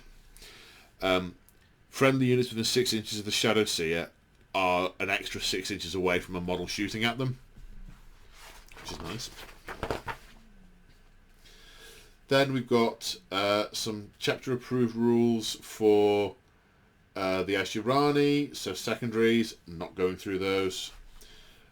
Chapter approved for the Harlequins, secondaries, also not going through those. Relics. I'm not going to go through all of them, or am I? I don't know. We'll find out together, I think. Kunoros's Bow. This was one of the worst relics I'd ever seen in the previous codex. It's better now. Pistol 3, 18-inch range, strength 5. If you wound, it does a mortal wound instead. Phoenix Gem looks like the same as it was.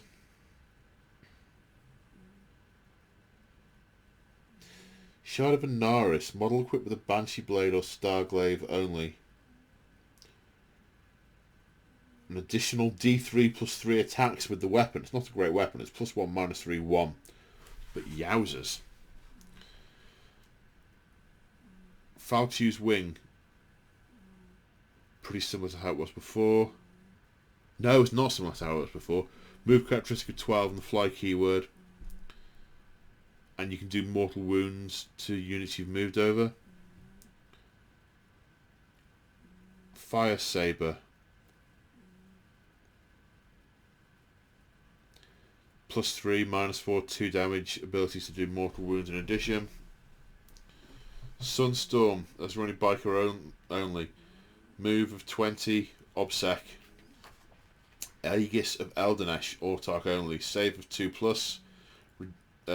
Damage goes down by 1, minimum 1. Weeping Stones. While the bear's on the battlefield, each time you make a Strands of Fate roll 1 additional dice. Oh. These, I think, are Harlequins. Yes, these are all Harlequins. The Storied Sword, +2, -3, 2. Auto hits. Auto hits. Sorry. The Suit of Hidden Knives make 3 additional attacks that do mortal wounds. There's just as a flat 1 mortal wound if it hits. Crescendo. Shuriken Pistol. Pistol 6. 4, -3, 2. Kegara's Rose. It's a Harlequin Kiss. +2, -2, 3. Reroll to wound. Star Mist Raminant. Harlequin only. You can't reroll to hit or wound against them. Once per battle. You get an Invulnerable Save of 3+. Laughing God's Eye. Aura. A 5+ mortal wound shrug at 6-inch range. Could be very useful against certain armies. Then here we have the Exarch Relics. The Avenging Blade, Dire Avenger weapon. Melee +2 strength. Every time you wound with it, inflict a mortal wound and the sequence ends. That's a heck of a dire sword. Dragon's Fury.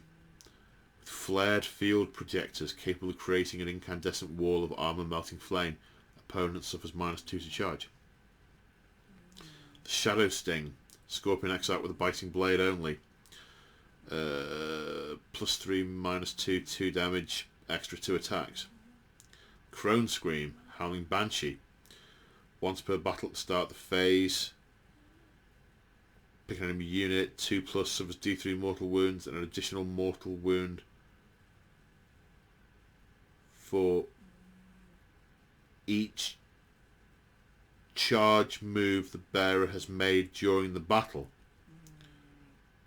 So you've got to keep an account of how many charges this Banshee has pulled off, and then on a 2+, you can spit out 1 mortal wound per charge plus D3. Oh, a bit of housekeeping. Swooping Hawk Exarch, the Phoenix Plume, 4+ Invulnerable Save, 5+ Shrug. Spider's Bite replaces the Warp Spider Exarch's Power Blades, +2, -4, 2. A modified wound of a 6, just damage 3. Kane's Lance, the Shining Spear Exarch. When you charge an enemy on a 4+, they take D3 mortal wounds, and they have to fight last. Shrine Skull, Dark Reapers. If you kill a model, they have -1 to combat attrition tests. Warlord Traits.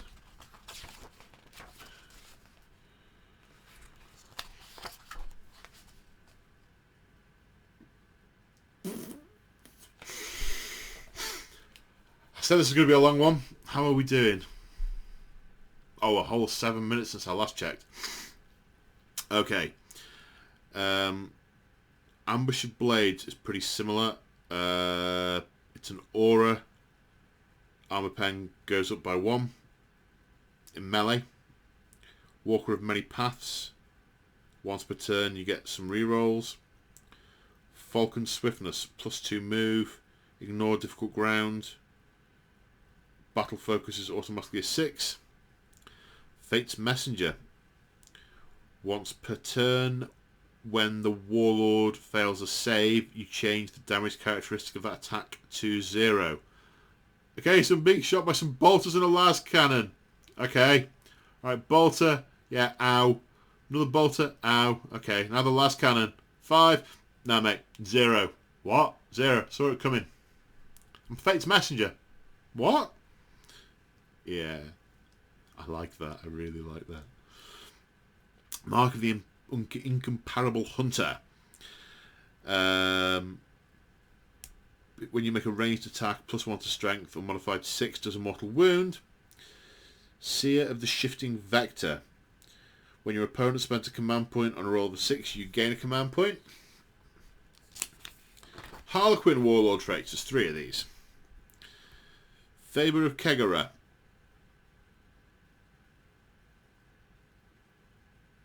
Once per turn when you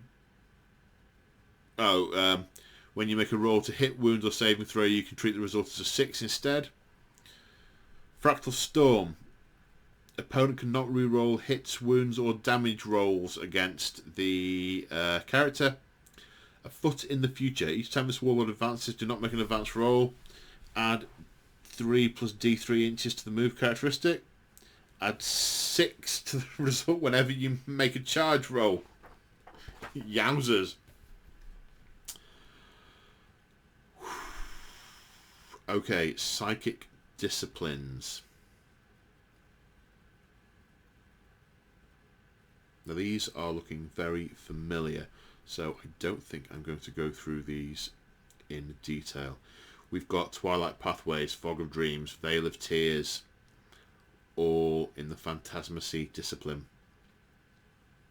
They're pretty much as expected. The Runes of Battle are as before in terms of the names. There's Conceal, Reveal, Embolden, Horrify, Enhance, Drain, Protect, Jinx, Quicken, Restrain, Empower, Innovate. Let's look at 2 of them. Let's look at Protect, Jinx. Pick a unit, improve the save by 1. Pick a unit, worsen it by 1. Okay, I had thought they would change that. Quicken, Restrain. Immediately make a normal move, advance or fall back as if it were the movement phase. If it does so, it's not eligible to shoot or declare a charge this turn. It's got worse. So you can't just use it as a move. Restrain. Enemy unit within 18 inches. Half the move. Cannot perform actions. That's not as good as it was before either. So there's tweaks to all of these, but they're fundamentally... they do what they did before.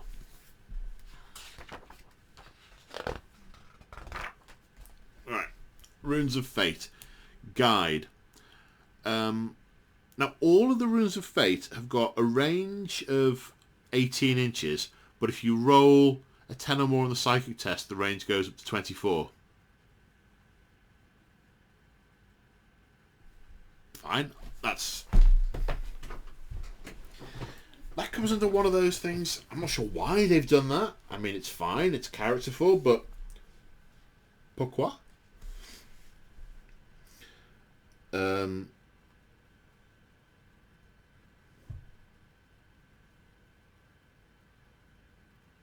Yeah, it's reroll to hit for guide. Reroll to wound against a unit that's been doomed. Fortune is a 5+ shrug. Executioner. You cannot now target characters with a wounds characteristic of 9 or less. So you can't go and execute someone anymore with Executioner. But it's the same. It's D3 mortal wounds. If you destroy a model, it's an extra D3 mortal wounds. Will of Azurari is a bit better now. You gain Obsec, automatically pass morale, and can still shoot if you're doing an action. It's better than it was. Mind War.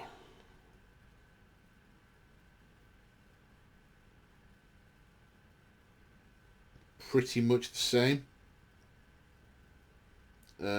Except this one doesn't increase the range. This is the only one I can see that doesn't increase the range if you roll 10 or more on the Psychic test. Instead, the damage, rather than being the number of wounds equal to the difference between the leadership tests that you do, I'm assuming you know what this is by saying this,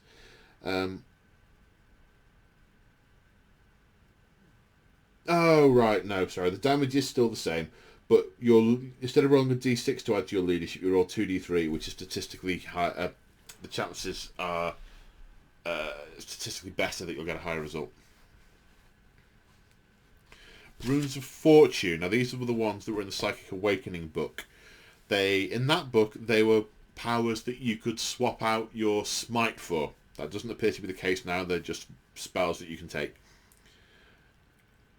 Fateful Divergence. Gain a command point. Witch Strike.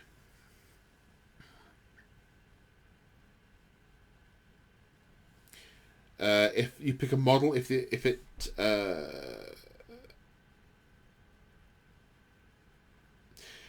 pick a model in a Psyche unit. If it wounds, it does mortal wounds instead of regular wounds. But you can't use a whole... You don't get to do it on a whole Warlock unit. You just get to do it on a model within that unit.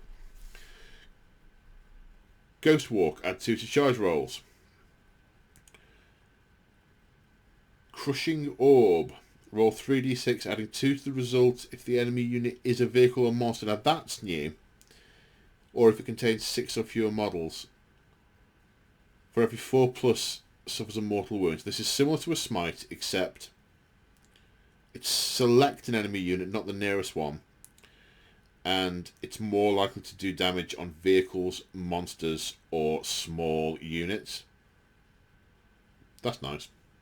That's good. Focus Will. Add 2 to Psychic tests and deny the Witch tests taken for that unit, so you can buff up another Psychic with it. Impair Senses. Cast an enemy within 18, they can't use aura units of dudes in their army. Now the Revenant Disciplines, this is the Eldari discipline. Gaze of Vignette is similar to Smite. Looks pretty similar to how it was before. Storm of Whispers is kind of like a smite, but it affects all units within 9 inches. Word of the Phoenix.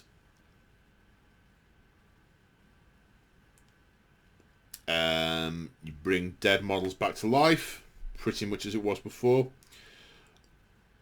Unbind Souls. Now, Unbind Souls used to be virtually identical to Doom. It's not now.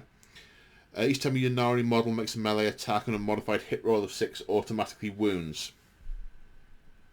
Okay. Shield of Inyed. I think this is now better. This is a blessing that gives you a unit of 4+ invuln. Ancestor's Grace is a buff, +1 to hit and... +1 to wound in melee. Now we come on to the section of Crusade rules, which I'm skipping over.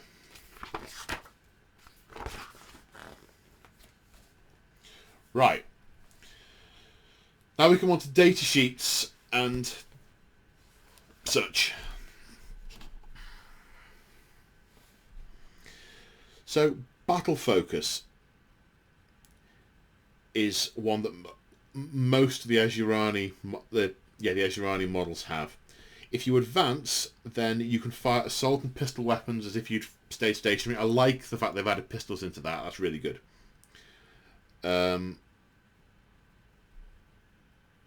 Then you can make a 6-inch move, which counts as a normal move after you've shot. You can't do it if you fell back or if you advanced. You can't embark on a transport. And then you can't declare a charge. It's a D6 move. And for some reason, if you are passing through any area terrain, then you take 3 inches off the distance rolled, even if the terrain feature is 1 inch or less in height, which would normally allow you to move over it without penalty. So I infer that what they don't want you doing is standing outside terrain so you can see, shooting and then moving into the terrain so you can't be shot back. Which seems like it's the whole point of the ability. So it's like you can have this ability, but that's a bit gross, you can't have it. Joking.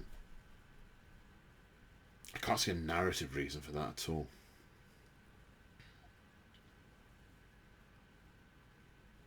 The Favourite of Cain is a Phoenix Lord ability. 4+ invuln, can only lose a maximum of 3 wounds per phase, can never have a relic or warlord trait. So your Phoenix Lords can't be one-shotted. They're like Abaddon and the Silent King? I think the Silent King's the same.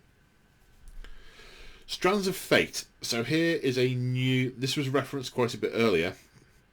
It's a little bit like the Sisters of Battle dice.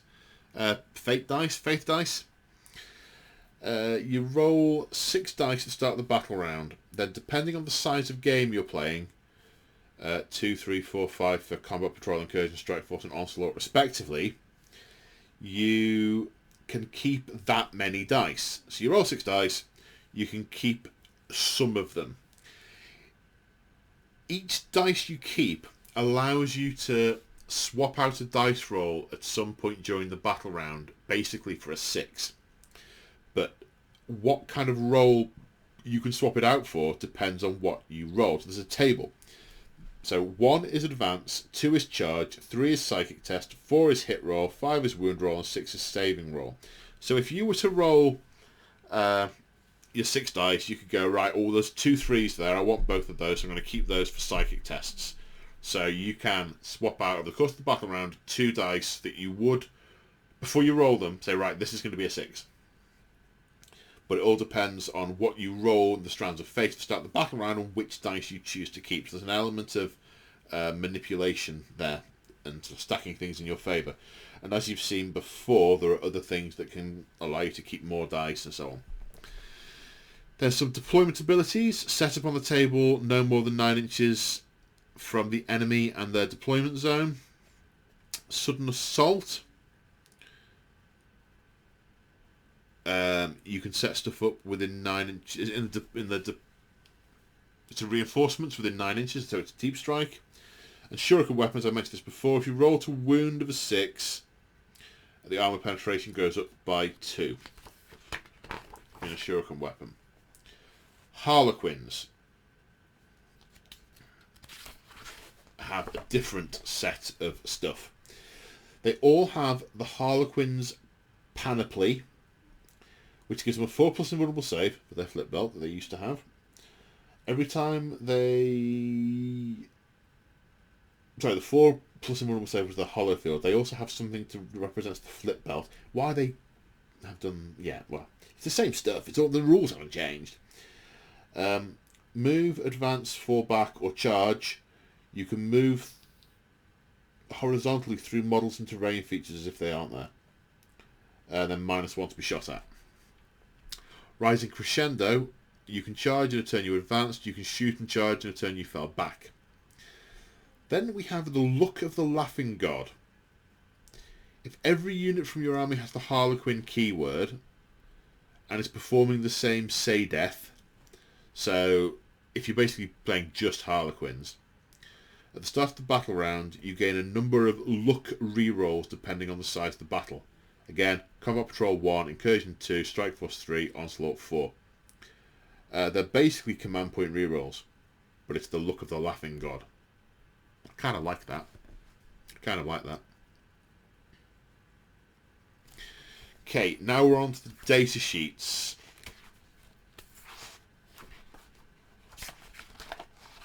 I'm not going to go through them all in detail. I'm going to pick out some things that stand out to me. Am I going to go through the avatar? I mean, it's gorgeous, and his stat line is beautiful. It's amazing. It's like it was in 2nd edition. I used to love my avatar so much back then. He really is the avatar of the Eldar God of War again. It's great. It's wonderful. I love it. I quite like this. What degrades? His movement, his ballistic skill, and his attacks degrade. Has 14 wounds, toughness 8. He can do a ×2 strength, -5 d6 +2 damage attack, or he can do user -2 damage, but doing 2 hits, so 14 attacks on full stats. Battle focus and Strands of Fate, so he can nip about the battlefield, and you can substitute his dice rolls if you want to. It's a 4+ invulnerable save, and damage coming in is always halved. Azurari core within 12 inches. Ignore modifiers to combat attrition tests. Nah, they used to be fearless. I prefer that. Azurari within 6 inches can reroll charge rolls. I like that. Burning demise, so he explodes now. Don't know if he did that before. Farseer Skyrunner. So Farseers in general have 7 inches, 2+2+, 3/3, 5 wounds, 2 attacks, 9. They have a 6+ save now for their random cloak, as well as their rune armor. Things that are a bit different. Witchblades do 2 damage, and still automatically wounded at 2+ and are now -1 damage.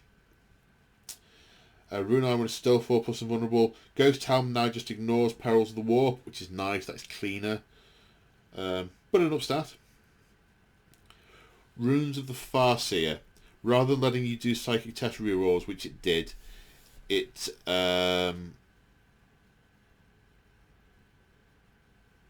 lets you re-roll one of the Strands of Fate dice. Still 2 psychic powers. You still know 2, cast 2, deny 2 for all the Farseers. The Autarch has a whole bunch of equipment options, as you might expect. The Path of Command, still units within 6, reroll 1s. Superlative Strategist, rather than this being a command point farm, it lets you use command reroll twice in a phase, even if he's in a transport. I like the fact they've put even in a transport, because there are some auras, some abilities that shouldn't matter whether they're in a building, on the table, or whatever. I mean, obviously, if they're off in a teleportarium, but if they're there, they should still count, which I like. There's Prince Uriel. I'm going to go through him. Autarch Skyrunner, pretty similar. Azyaman. So Phoenix Lord's stat line is 7 move, 2+2+, strength toughness 4, wound 6, attack 6, leadership 9, 2+ save. That appears to apply universally, apart from the movement. The movement's different. Azyaman's 7, Baroth's 14, Fugan's 7, Janezar's 8, Krandress is 7, Morgan Ra's 7.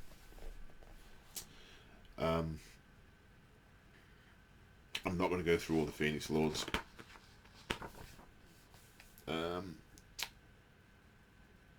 Because they're basically just souped up versions of their aspects. I will, however, go through the aspects. Illic Nightspear is moderately unchanged, except his gun's better. Spirit Seer is neater from what I remember before. The Spirit Seer had to be within 12 inches of the target. So it's got a Spirit Mark ability. It's an aura.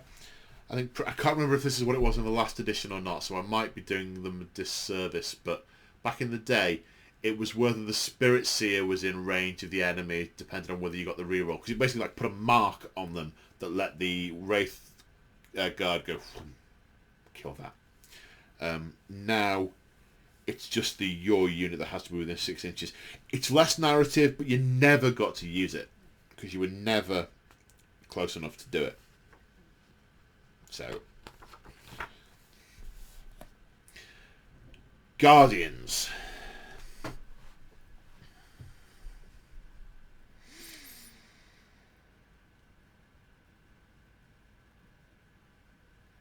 What to say about the Guardians?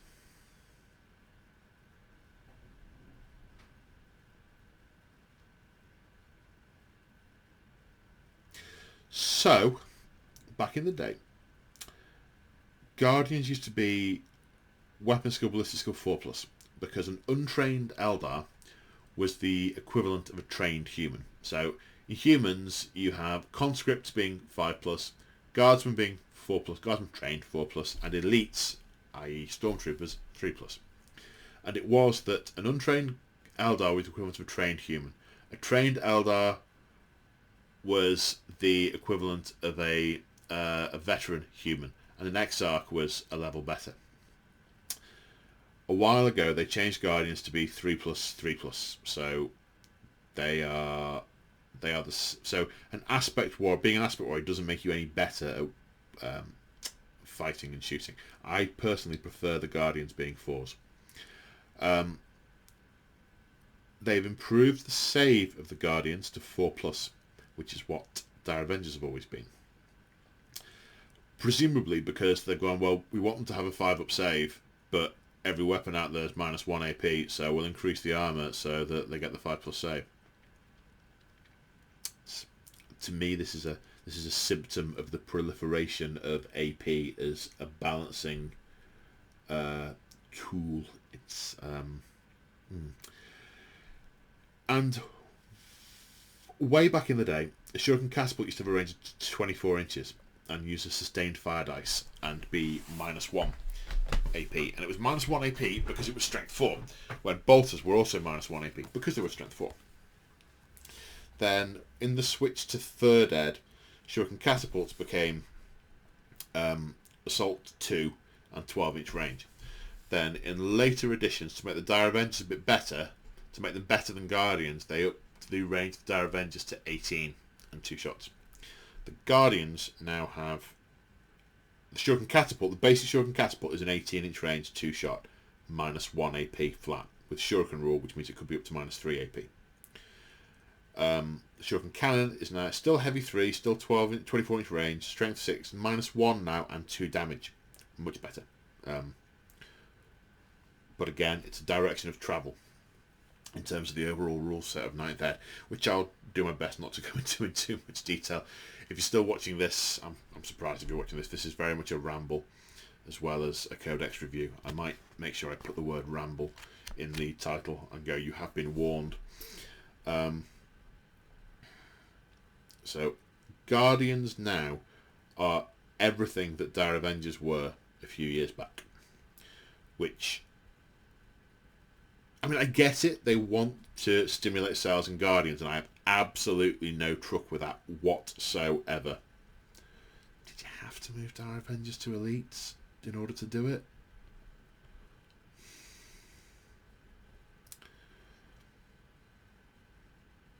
So yeah, Guardians, they're the big headlines. 4+ save, an extra 6-inch range, and they're still shooting at 3s.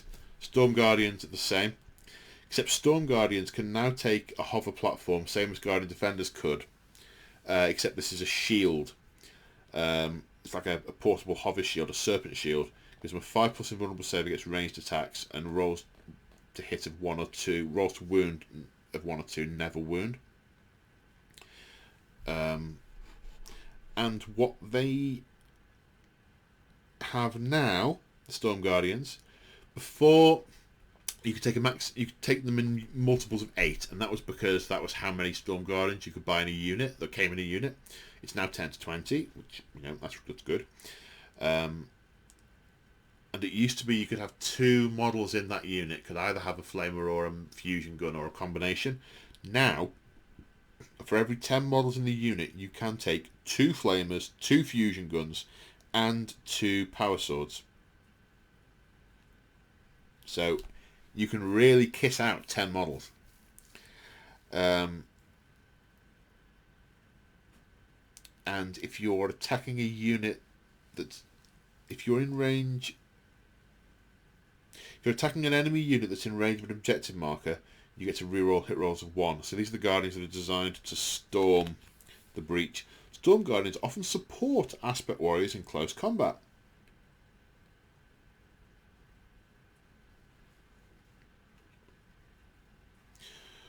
Ranger long rifles, now a little bit better. They're AP -1. Other than that, they seem to be pretty much the same. You can give the unit a gloom field or a wire weave net. Gloom field gives them dense cover. Wire weave net does mortal wounds when they get charged. And a ranger cloak is what it did before. It gives you +1 save whilst you're in cover. The Corsair Void Reavers and Void Scarred. I won't go through the Void Scarred because I think they're coming up in Kill Team. I think that's my hunch. The Corsair Reavers, similar stat line to Guardians, 4+ save, 2 attacks.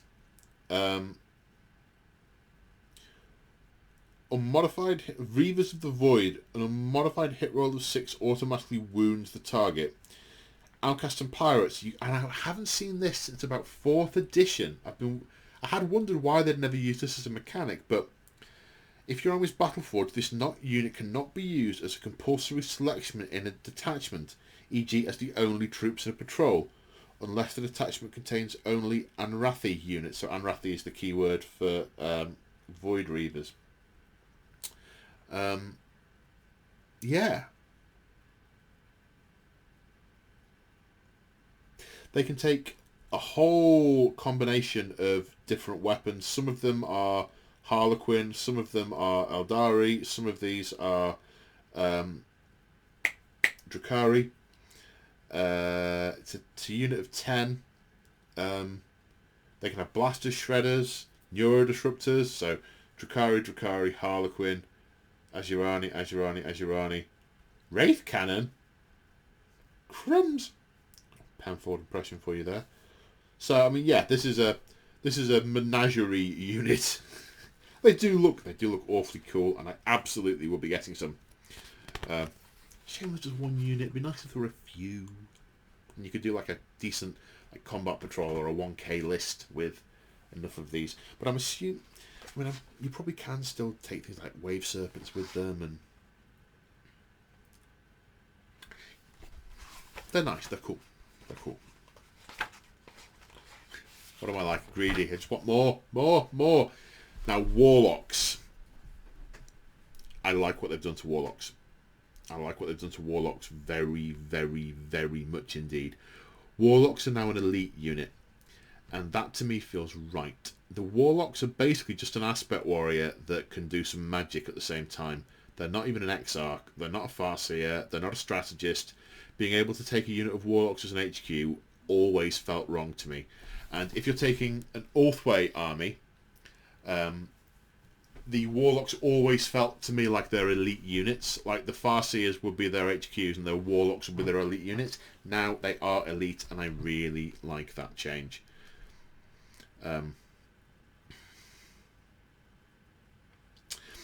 Unit size is 1 to 6 now, rather than 1 to 10. Okay.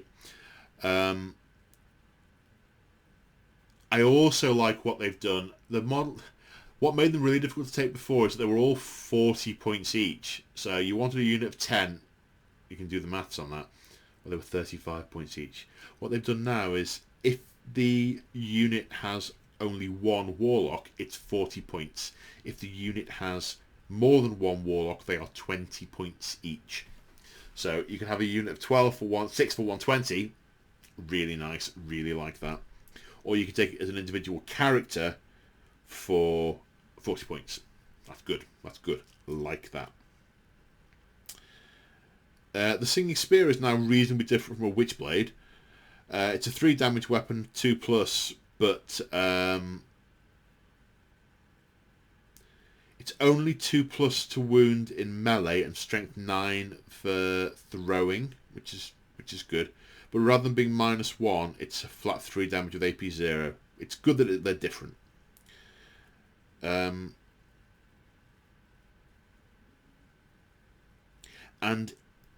if your army is Battleforged, you can take a unit of Warlocks for every Farseer without taking a battlefield roll. The Seer Council rule, which is nice. I like that. It gets 1 psychic power, and it knows 1 psychic power, unless the unit's starting strength is 4 or more, in which case it knows an extra psychic power, and whilst it contains 4 or more, it can cast 2. There was one edition where you had a unit of 10, and you had to work out which power each one had taken. Then the unit as a whole could cast those powers, and as the models died, you had to cross off which powers you no longer had access to. So you're like, oh, I really want to always cast this power. I better take 5 with this, and then maybe 1 each with all the others. Oh, it was a nightmare. This is much more straightforward. Really nice. If it's a big unit, when the game starts, you can take 2 psychic powers. If it's a small unit, you got 1. And if there's enough of them left during the game, you can cast 2. And I've just noticed they've got rid of Destructor. You used to not be able to smite. There was a special rule that meant your smite only did 1d6. They've taken that away. That's not there anymore. So your smite is a proper smite now. So when you're casting 2, you can cast either one of the 2 or a smite. Yeah, I like that. They've done well with the Warlocks. They've done that well. I approve. Warlock Sky Runners, pretty similar to how they were before. I don't know how big the unit size was. They get all the same sort of special rules as the Warlocks. The unit size is now 1 to 3. I should note that if the unit starts as a unit of 1, it gains the character keyword. I don't know if you could take more previously. You probably could. So that. I would probably want, if I were playing Siam Han, to be able to have a big unit of Warlocks on bikes. So, Dire Avengers. Okay, these are now. Let me just check something. So the Guardian Defenders. Right, sorry, no, I'm misconstrued. I thought the power of the Dire Avengers were 3 for 10, and the Guardians were 4 for 10. It's not. It's 3 for 5 for Dire Avengers. So all the Aspect Warriors appear to have 2 attacks now, which I like. Aspect Warriors are punchy.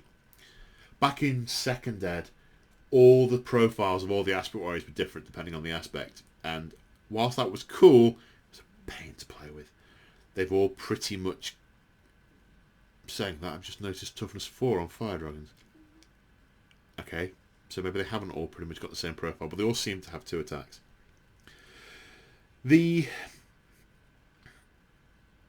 So Aspect Warriors. Aspect Armour now gives a 5+ invulnerable save. So effectively, we don't want the armour save going below 5+, but there's so much AP out there, we might as well give them an invulnerable save so it never drops below 5+. I mean, that's the same invulnerable save as Terminator armour. I think the reason that Aspect Armour is... I mean, it's lots of psychic plates that reinforce each other, and, you know, the Eldari psychically empowers, and it's super techno-sorcery. But that's why it's really thin and agile, and they can run around like lunatics in it. The 5+ invulnerable save, I don't like that. But, I mean, it's good. That feels to me like it's there because of the power escalation in 9th Ed, not because of the army, the narrative of the army. But there's good stuff here. So the Avenger Shuriken Catapult is now a thing. I'd assumed they would just, if they were making the Shuriken Catapult 18, they'd just roll the 2 in together and Avenger Catapult wouldn't be a separate thing. It is. It's an extra shot and an extra point of AP. So it's Assault 3, Strength 4, -2, 1 damage, Shuriken. The Dire Sword, which was always meant to be a sort of weird mystic sword but never really did anything, is now Strength +1. If you wound with it, it does mortal wounds, which is nice. It now kind of does what they've always said it did in the narrative, so I very much approve. Defense Tactics. So Dire Avengers used to always overwatch on a 5. They no longer do that. While this unit contains a Dire Avenger Exarch, if it's performing an action, it can still make attacks with ranged weapons without that action failing. Defense Tactics. Fire Dragons. Reroll 1s to wound against vehicles and monsters. Their fusion guns are Strength 9, -4, D6 +2 damage. With a Fire Pike being longer range and D6 +4 damage. And they are toughness 4. Why on earth are they toughness 4? Howling Banshees are 8-inch move and 3 attacks. Yeah, the punchy Aspect Warriors are 3 attacks. The Banshee Blade is not a power sword anymore. It's +1 strength, -4, 1 damage. It's an extra point of AP. The Banshee Mask. The unit you charge can't overwatch or set to defend. And your opponent must fight last. Whirling 5+ armor invulnerable save because of aspect armor. Each time a modelless unit makes a melee attack, if that modelless unit made a charge move, +1 to wound if you've charged, and -acrobatic -1 to be hit if you've charged. Striking Scorpions. Again, 3 attacks on the profile. Scorpion Chainsword, +2 strength, -1 AP, 1 damage, plus an extra attack. So they get 4 attacks at strength 5, -1 AP. And the Mandy Blasters, the way they represent the Mandy Blasters doing... They haven't got it as a separate weapon anymore, but whenever you roll a melee attack against a non-vehicle or monster, if you roll a 6 to wound, you do mortal wounds in addition. So it's not the sword that's doing the damage. Narratively, it's your Mandy Blaster firing the venom into your opponent's face. But the game mechanic-wise, your sword that you've got 4 attacks with does mortal wounds in addition on a 6 to hit. Sustained Assault. Every time you roll a 6 to hit, you score an additional hit. But that doesn't trigger your Mandy Blasters.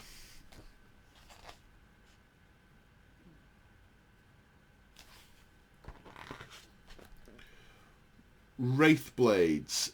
They seem pretty similar to how they were before. Toughness 6, 3 wounds, 3 attacks, 3 up save, -1 damage. Wraithbone form. They take 1 fewer points of damage. They seem pretty similar. Wraith Guard seem pretty similar. D-sides no longer auto hit, but they are a blast weapon. Assault D6. The disruption weapons are still strength 10 -4 AP. Wraith cannons do D3 plus 3 damage, so still really nasty. Oh, the Wraith Guard have an ability the Wraith Blades don't. War Construct. Models in this unit can make attacks with their ranged weapons even while their unit is within engagement range of enemy models, but each model can only make attacks against enemy units they are in engagement range. You can shoot at the unit you're in combat with. Wraith Lord. Move 8, 3+3+, strength 7, toughness 8, 9 wounds, so it doesn't degrade, 4 attacks, leadership 9, save of 3+, Wraithbone form, so -1 damage.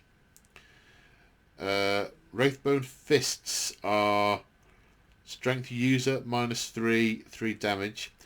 Ghost Glaive is now a thing. You can either do a Crushing Strike for strength +2, so 9, -4 D3 plus 3 damage with your 4 attacks.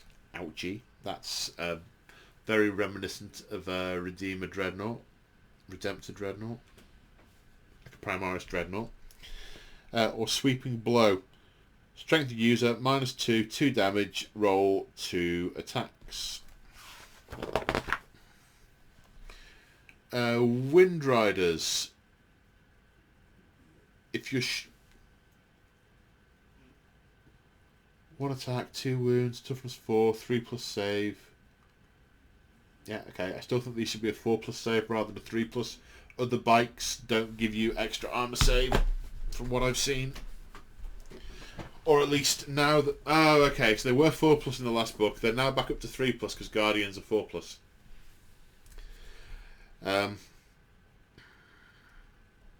Scatter Laser, Shuriken Cannon, Twin Shuriken Catapult. Scatter Lasers are heavy 6. Strength 6, AP dash, 1 damage. Shuriken Cannons we've already mentioned. Swift Demise. If you're targeting your twinning... So it's a buff to the Twin Shuriken Catapult. If you're shooting an enemy that's on an objective, reroll hit rolls of 1.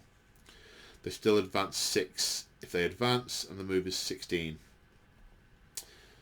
And they have battle focus, so basically, unless you've got the heavy weapons, you can move 22 and blaze away at 18-inch range with your Shuriken Catapults. So they've got a lot better because they've changed the weapons, I think. Which is good. I like the fact that the catapult option is now an option again, and you'll see it. A lot of my bikes have got the catapult. Vipers appear unchanged. They're looking at the heavy weapons. The missile launcher seems the same. Bright Lance is now strength 8 -4 D3 plus 3 to bring it in line with the Dark Lance. Star Cannon is strength 7, which is better now. So you'll wound light vehicles on a 50-50. -3, 2 damage. It's different, but I think that feels better. That feels right. How are we going? We're getting there. Hang in there, folks. We can make it through this. You weren't there, man. You weren't there. Man, did you see say High Paul's Aeldari Codex review? Oh, man, you weren't there. Swooping Hawks, 14-inch move. Las Blaster, Assault 4, Strength 4. I didn't spot that. Strength 4 now, not Strength 3. So they're Assault 4 bolters. And when you roll a modified hit roll of 6, they automatically wound the target. These used to be las guns. They used to actually be called las guns, but then they just changed the name to Las Blaster to make them more Eldari. Now they are more than twice as good as a bolter.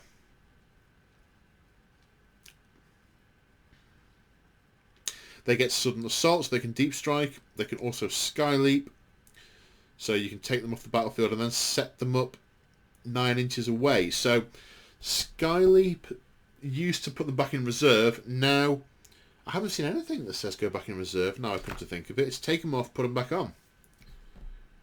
So that basically, instead of making a battle focus move, so presumably if you are ineligible for battle focus, you're ineligible for this. I wonder if battle focus says... Yes, it says if you made a normal move, didn't fall back. I wonder if this lets you jump out of combat and onto an objective.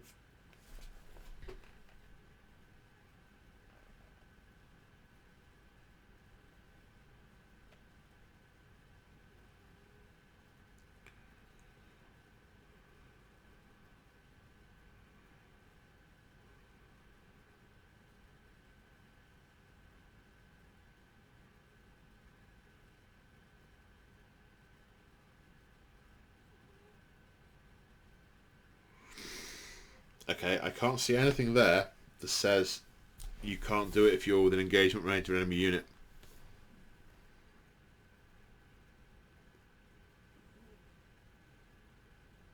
It says you can't do it if you fall back. I mean, it makes sense that you can't do it. I can see that being FAQ'd, or being the subject of FAQs, or requiring an FAQ, because I think you can just disappear out of combat. Which I like. They should be able to just fly away. I like that. I'm pretty sure that's not what they intend, though. I suspect. I say pretty sure. I suspect. Warp Spiders. They are the shooty profile. They have a move of 12. The Death Spinner is now a lot closer to what it represents, being the monofilament wire. They're now Assault D6 rather than Assault 2. Strength 6. They're -2 AP, and they're Blast. Now, in the Eldritch Omens box, they were auto-hitting.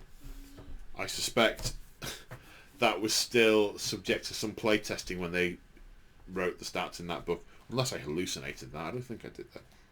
Because they always used to be template weapons. I got really excited when I saw that in the Eldritch Omens box. Really excited. It's still good, though. It's still much closer to the narrative. The blast thing is good. If there's lots of them there, it hits lots of them. I like that. That's nice. The Warp Jump Generator basically gives you the fly keyword with a load of words.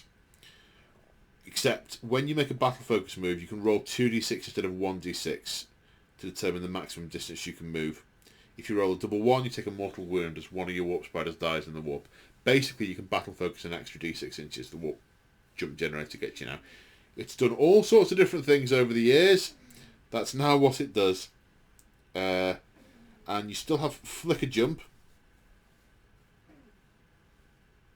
And if you're charged, you can make a move of 6 inches.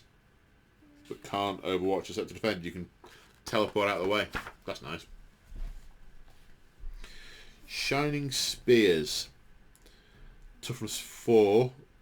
2 wounds. 3+ save because they're on a bike. They're wearing aspect armor. They're on a bike. They've got the same save as a guardian on a bike. The Laser Lance. Shooting is barely worth going through. Oh, hang on. Which is it? Am I getting these mixed up? They have a Laser Lance, 6-inch range, 1 shot, strength 6, -4, 2 damage. In melee, the Laser Lance is +3 strength on the turn you charge, taking it up to strength 6. Sorry, yeah. -4, 2 damage. It's pretty much the same profile.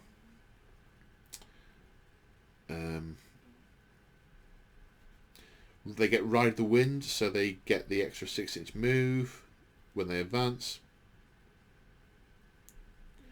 Acrobatic Race, they're -1 to be shot at. There's nothing new there. It's a combination of other things, other abilities. Nice unit. It's always been a nice unit. going to skip over the Shroud Runners. They've been gone through. War Walkers. So now War Walkers don't do the outflanky thing that they used to do back in the day. I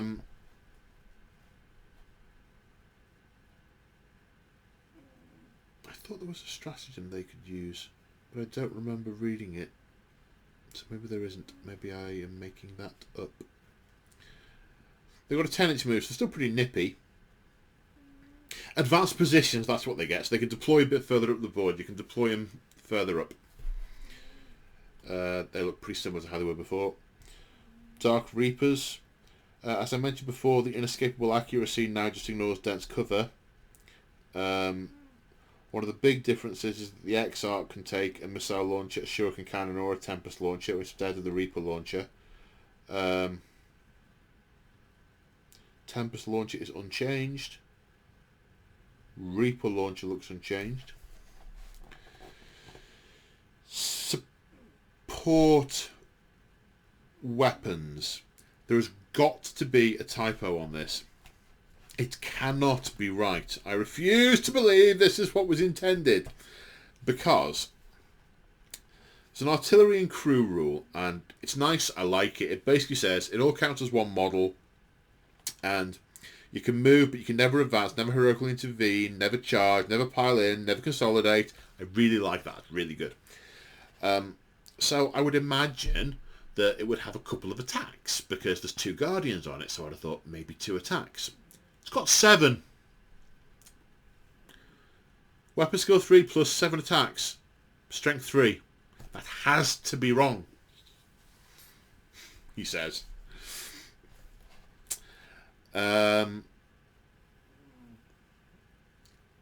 Let's see now. Only a 4 plus save. The D cannon appears relatively unchanged. D6 plus 2 damage. Can do some mortal wounds, but not many. Shadow Weaver is unchanged, apart from, like the Warp Spiders, it's now minus 2 AP for the monofilament. Like I said, there's barely a weapon in this book that's AP 0. I mean, on this page here, just randomly turn to, there's 1, 2, 3, 4, 5, 6, 7, 8 weapons. One of them is AP 0. Another random page. 1, 2, 3, 4, 5, 6 weapons. None of them are AP 0. 1, 2, 3, 4, 5, 6, 7. None are AP 0. 1, 2, 3, 4, 5, 6, 7, 8, 9, 10. 1 is AP 0. I mean, you get the gist. The Vibro Cannon. I don't know if this is the same as it was. Heavy D6, strength 7, minus 1, 2 damage. There's a special rule which I couldn't get my head around the first time I read it. Maybe I can do it now. Sonic destruction in your shooting phase of an enemy unit, apart from units that can fly, selected as the target as 2 or more Vibro Cannons. Then Vibro Cannons automatically hit. 3 or more Vibro Cannons, plus 1 to wound. The idea with the Vibro Cannons is that they resonate together. Okay, Falcon. So the Falcon has some interesting changes.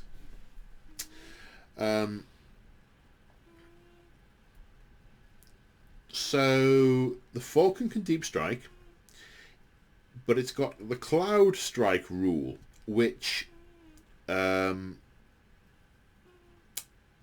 used to be a stratagem that you could use on any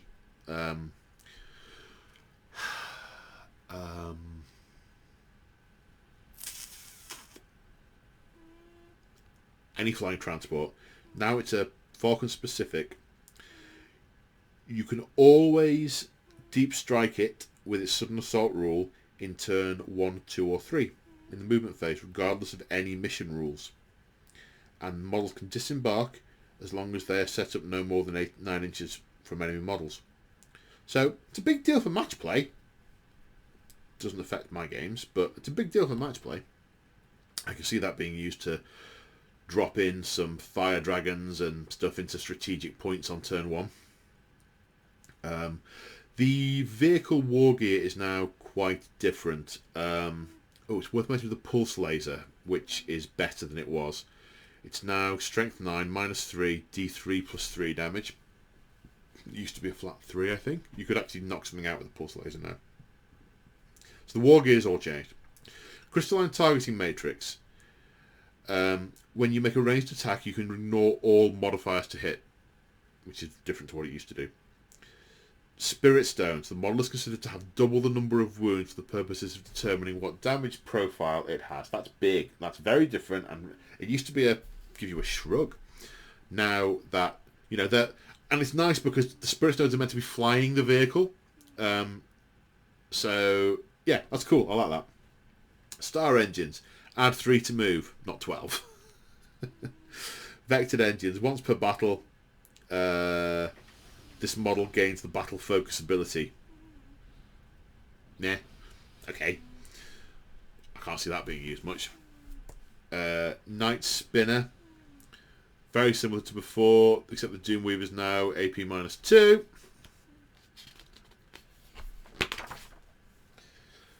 Fire Prism.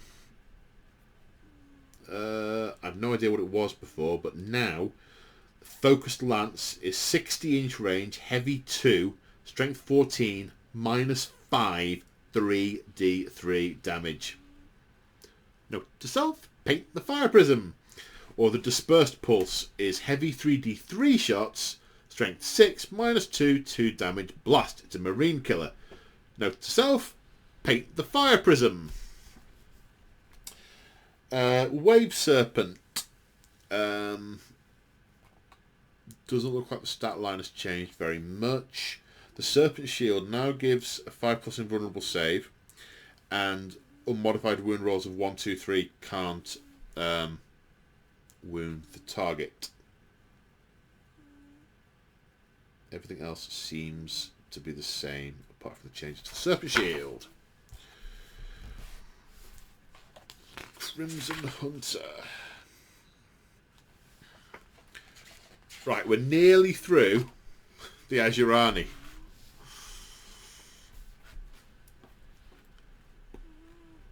The Crimson Hunter has Bright Lances, Pulse Lasers, and Star Crowns. We've already gone through those abilities.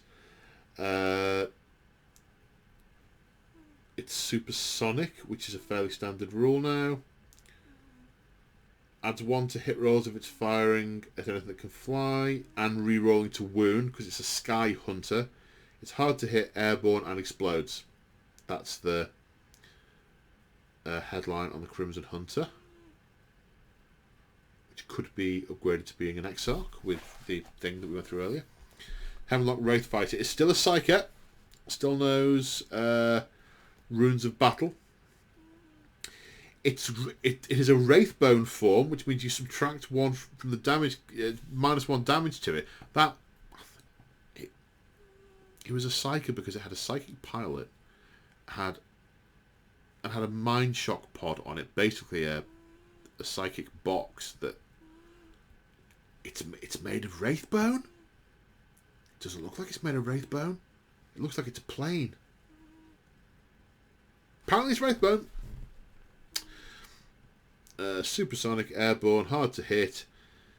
The heavy D-sides are now 18-inch range, heavy D6, strength 12, -4, 2 damage, blast. The Mind Shock pod now is an aura that 12 inches, -2 leadership to enemies. Feels like that's a bit more balanced. It used to be really quite kind of nasty. It still looks pretty nasty, but that feels a little bit better. Wraith Knight. 22 wounds, 5 attacks, strength toughness 8. To the move, the weapon skill, the ballistic skill at degrade. Heavy Wraith Cannon is heavy D3, strength 16, -4, D3 plus 6 damage. So between 7 and 9. Blast. A modified wound roll afflicts D3 mortal wounds in addition. they can have 2 of these.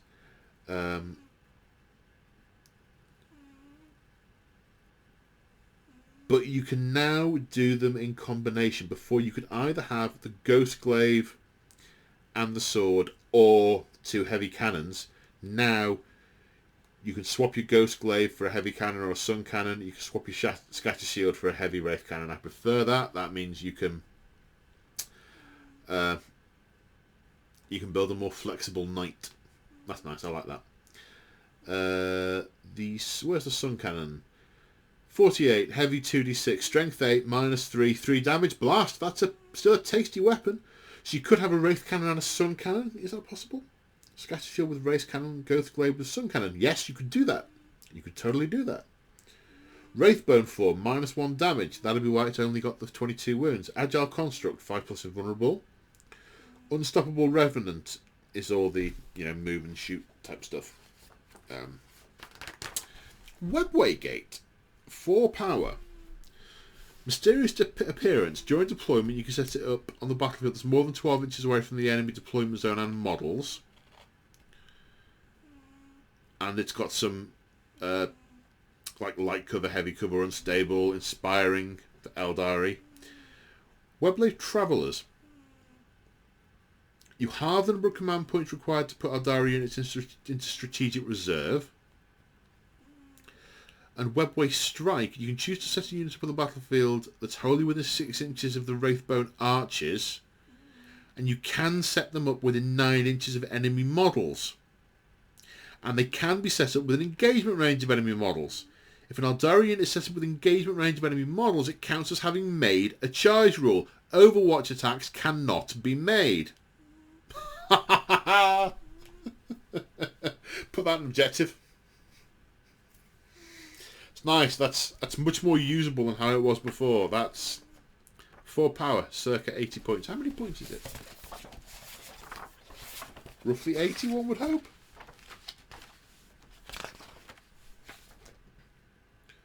Webway Gate, exactly 80. Ooh, thirsty.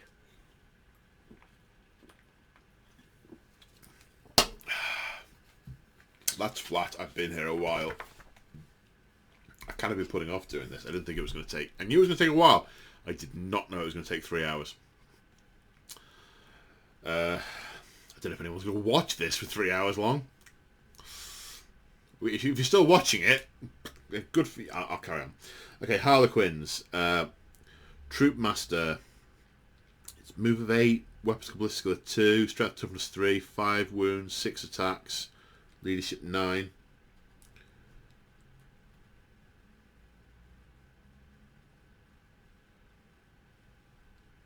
Harlequins with a 6 reroll 1s. The Neuro Disruptor.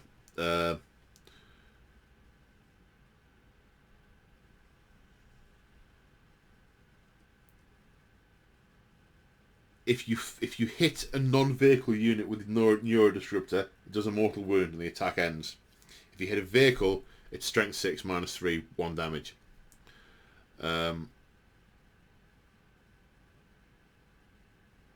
The Harlequins Kiss, Embrace and Caress all have the same stat line now, which means they're only different because you can use different stratagems. And the way they've done that is there's a thing saying if you've got a Harlequin Kiss, you get the Harlequin Kiss keyword. If you've got this, you get that keyword. And Embrace, that keyword. Caress, that keyword. The Harlequin Blade gets you an extra attack, and it's AP -1.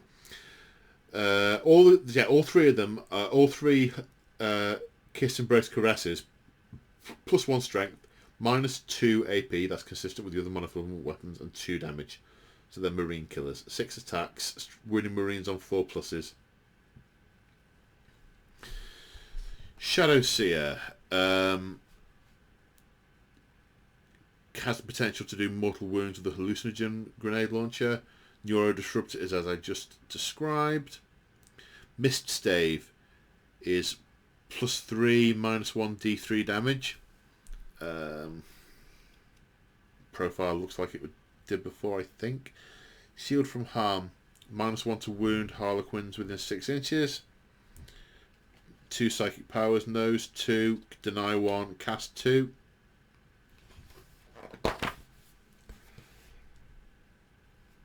The Harlequin Troop. So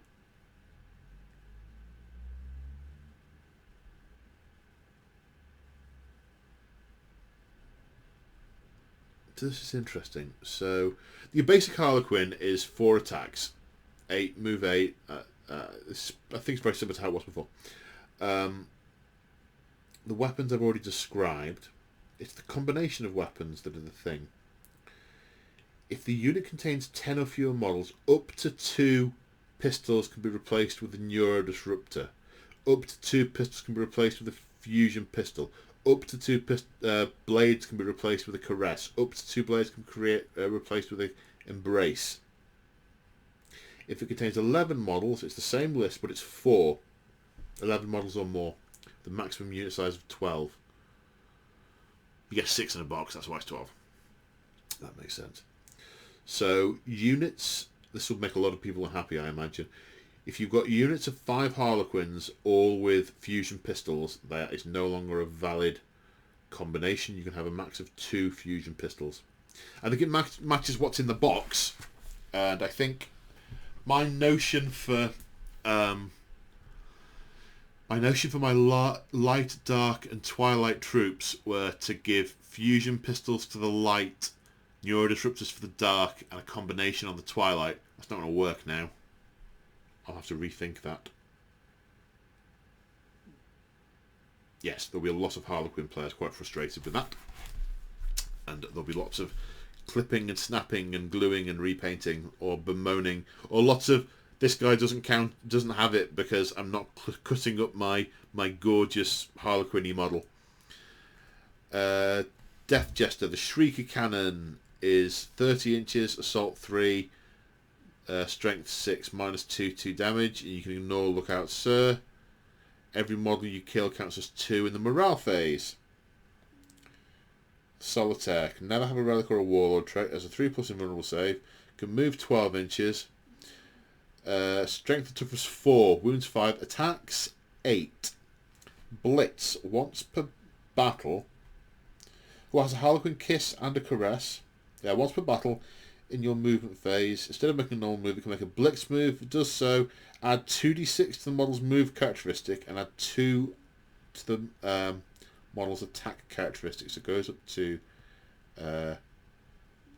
attacks of 10 on a 4d6 charge. Punchy.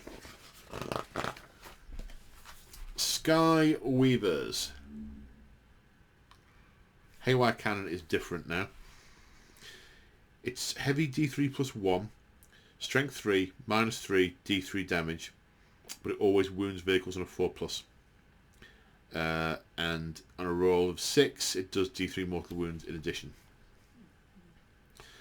Star Bolus has got a great deal better. 12-inch range, assault D3, 7, -3, 2, blast.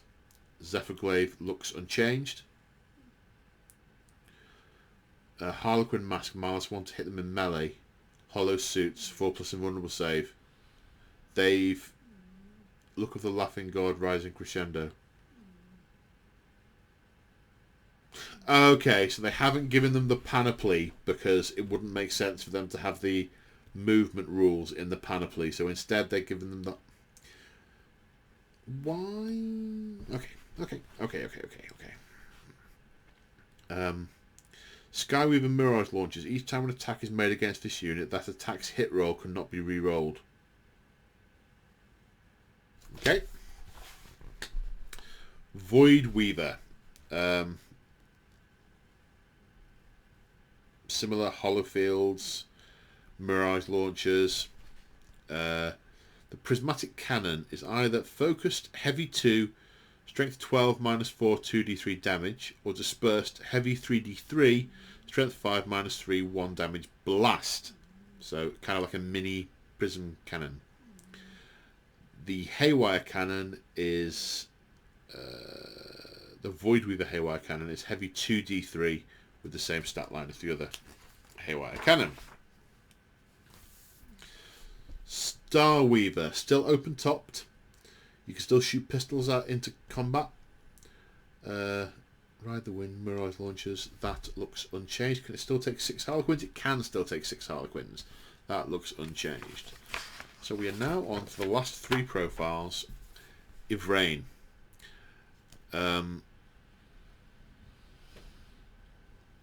So the Kavar Sword of Sorrows on a modified roll of 6 to hit does 2 mortal wounds and the attack sequence ends rather than being +1 -3 2 damage. She's got 4 attacks. Her rune suit gives her a 4+ invulnerable save and is never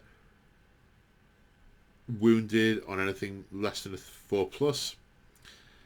Herald of Inyed. If another Eldari model within 6 inches of her is destroyed, she regains a wound and a 4+. If it's a Psyker, she selects an additional power from the Revenant Discipline to gain. The Grinix Familiar. Each time a psychic test is taken, you can reroll the test. She knows 2, casts 2, denies 2.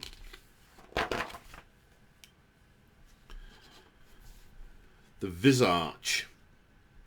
He has a couple more attacks. He has a 2+ save. She has a 6+ save, but a 4+ invulnerable save. He has a 4 shield, 4+ invulnerable save. He's the champion of Inyed. If a model dies within 6 inches of him, he regains a lost wound. If it was a character, he gains an attack. Ynnari core models can reroll 1s within 6 inches of him. And Warden of Yvraine. He doesn't take up a battlefield slot if Yvraine's in the army as well. And you cannot target Yvraine while she is within 3 inches of him. The Asuvar, the Sword of Silent Screams, is +2 -4 2 damage. On a wound roll of 4+, invulnerable saves cannot be made against the attack with his 5 attacks. Nice. And the Incarn. Now I did wonder whether the Incarn would be kind of a lesser avatar than the new avatar. Well, the new avatar is 14 power, the avatar of Cain. The Incarn is 13 power. She is pretty tasty. Similar stat line. 10-inch move, 2+2+, 7/7 rather than 7/8. 12 wounds, 6 attacks. Leadership 10, 3+ save rather than 2+. She has Swirling Soul Energy ranged attack, which is Assault D6, 7 -2 1 auto hit. Her sword is either Piercing Strike, melee +4 -4 D3 +3. Invulnerable saves cannot be taken. Or Sweeping Blow, user -4 1, make 2 hits instead of 1. She's got Battle Focus and the Strands of Fate. What this book still hasn't all answered is why the Aspect Warriors, who are aspects of Cain, can be included in a Ynnari army and still be Aspect Warriors. That's a different conversation. Deathly Form, 4+ invulnerable save, halves the incoming damage. Inyed Awakened, while a friendly... Cat crawling on book. While I'm so nearly finished, I'm on the last page. I'll be with you. We'll go and sit downstairs in a moment. Inyed Awakened, Aura, 12 inches. Ignore all combat attrition modifiers. Swirling Energies. Each time this model is selected to shoot, you can target and resolve attacks against every eligible enemy unit. Each time this model fires Overwatch, it only resolves attacks with this weapon against the charging unit. Okay, right. Inevitable Death. This is basically the same as it used to be. You don't have to deploy her, but she can set up within an inch of a unit that's died. And when a unit dies, you can reset her up again within an inch of that. Still can't charge, can't heroically intervene. And that is the last unit. I said I wasn't going to go through them all, and I went through them all. Well, if you are still watching, I hope you found that informative. I hope I wasn't too salty, which I know I was, about some of the bits I'm not keen on. I meant it when I said at the start, there are some things in that book which I absolutely love, and on the whole, I think it is a really good book, and I think they've done, in the context of 9th Ed, I think they've done the Eldar justice. I don't think anything is too gross that I could see, but still able to play with the big boys, so I do think it's a good book. There are, as I said, some things that for narrative reasons baffle me, and I will find a challenge from playing from that point of view. But yeah, on the whole, I think there are going to be some nice Eldari armies, nice Eldari games happening in the near future. Well, thank you for sticking it out. I hope you found it informative. Big shout out to my channel members who, if any of you are still watching, for your ongoing support, helping me work towards the hobby dream. You guys are awesome. If anyone wants to support me, check out the description for various ways of doing it. Becoming a channel member to get access to exclusive content and our community Discord, affiliate links for Element Games, Patreon, bunch of stuff like that. It's all in the description. Thank you very much for those of you who are still watching, and I will see you in the next one, which will hopefully be a lot shorter. Bye for now!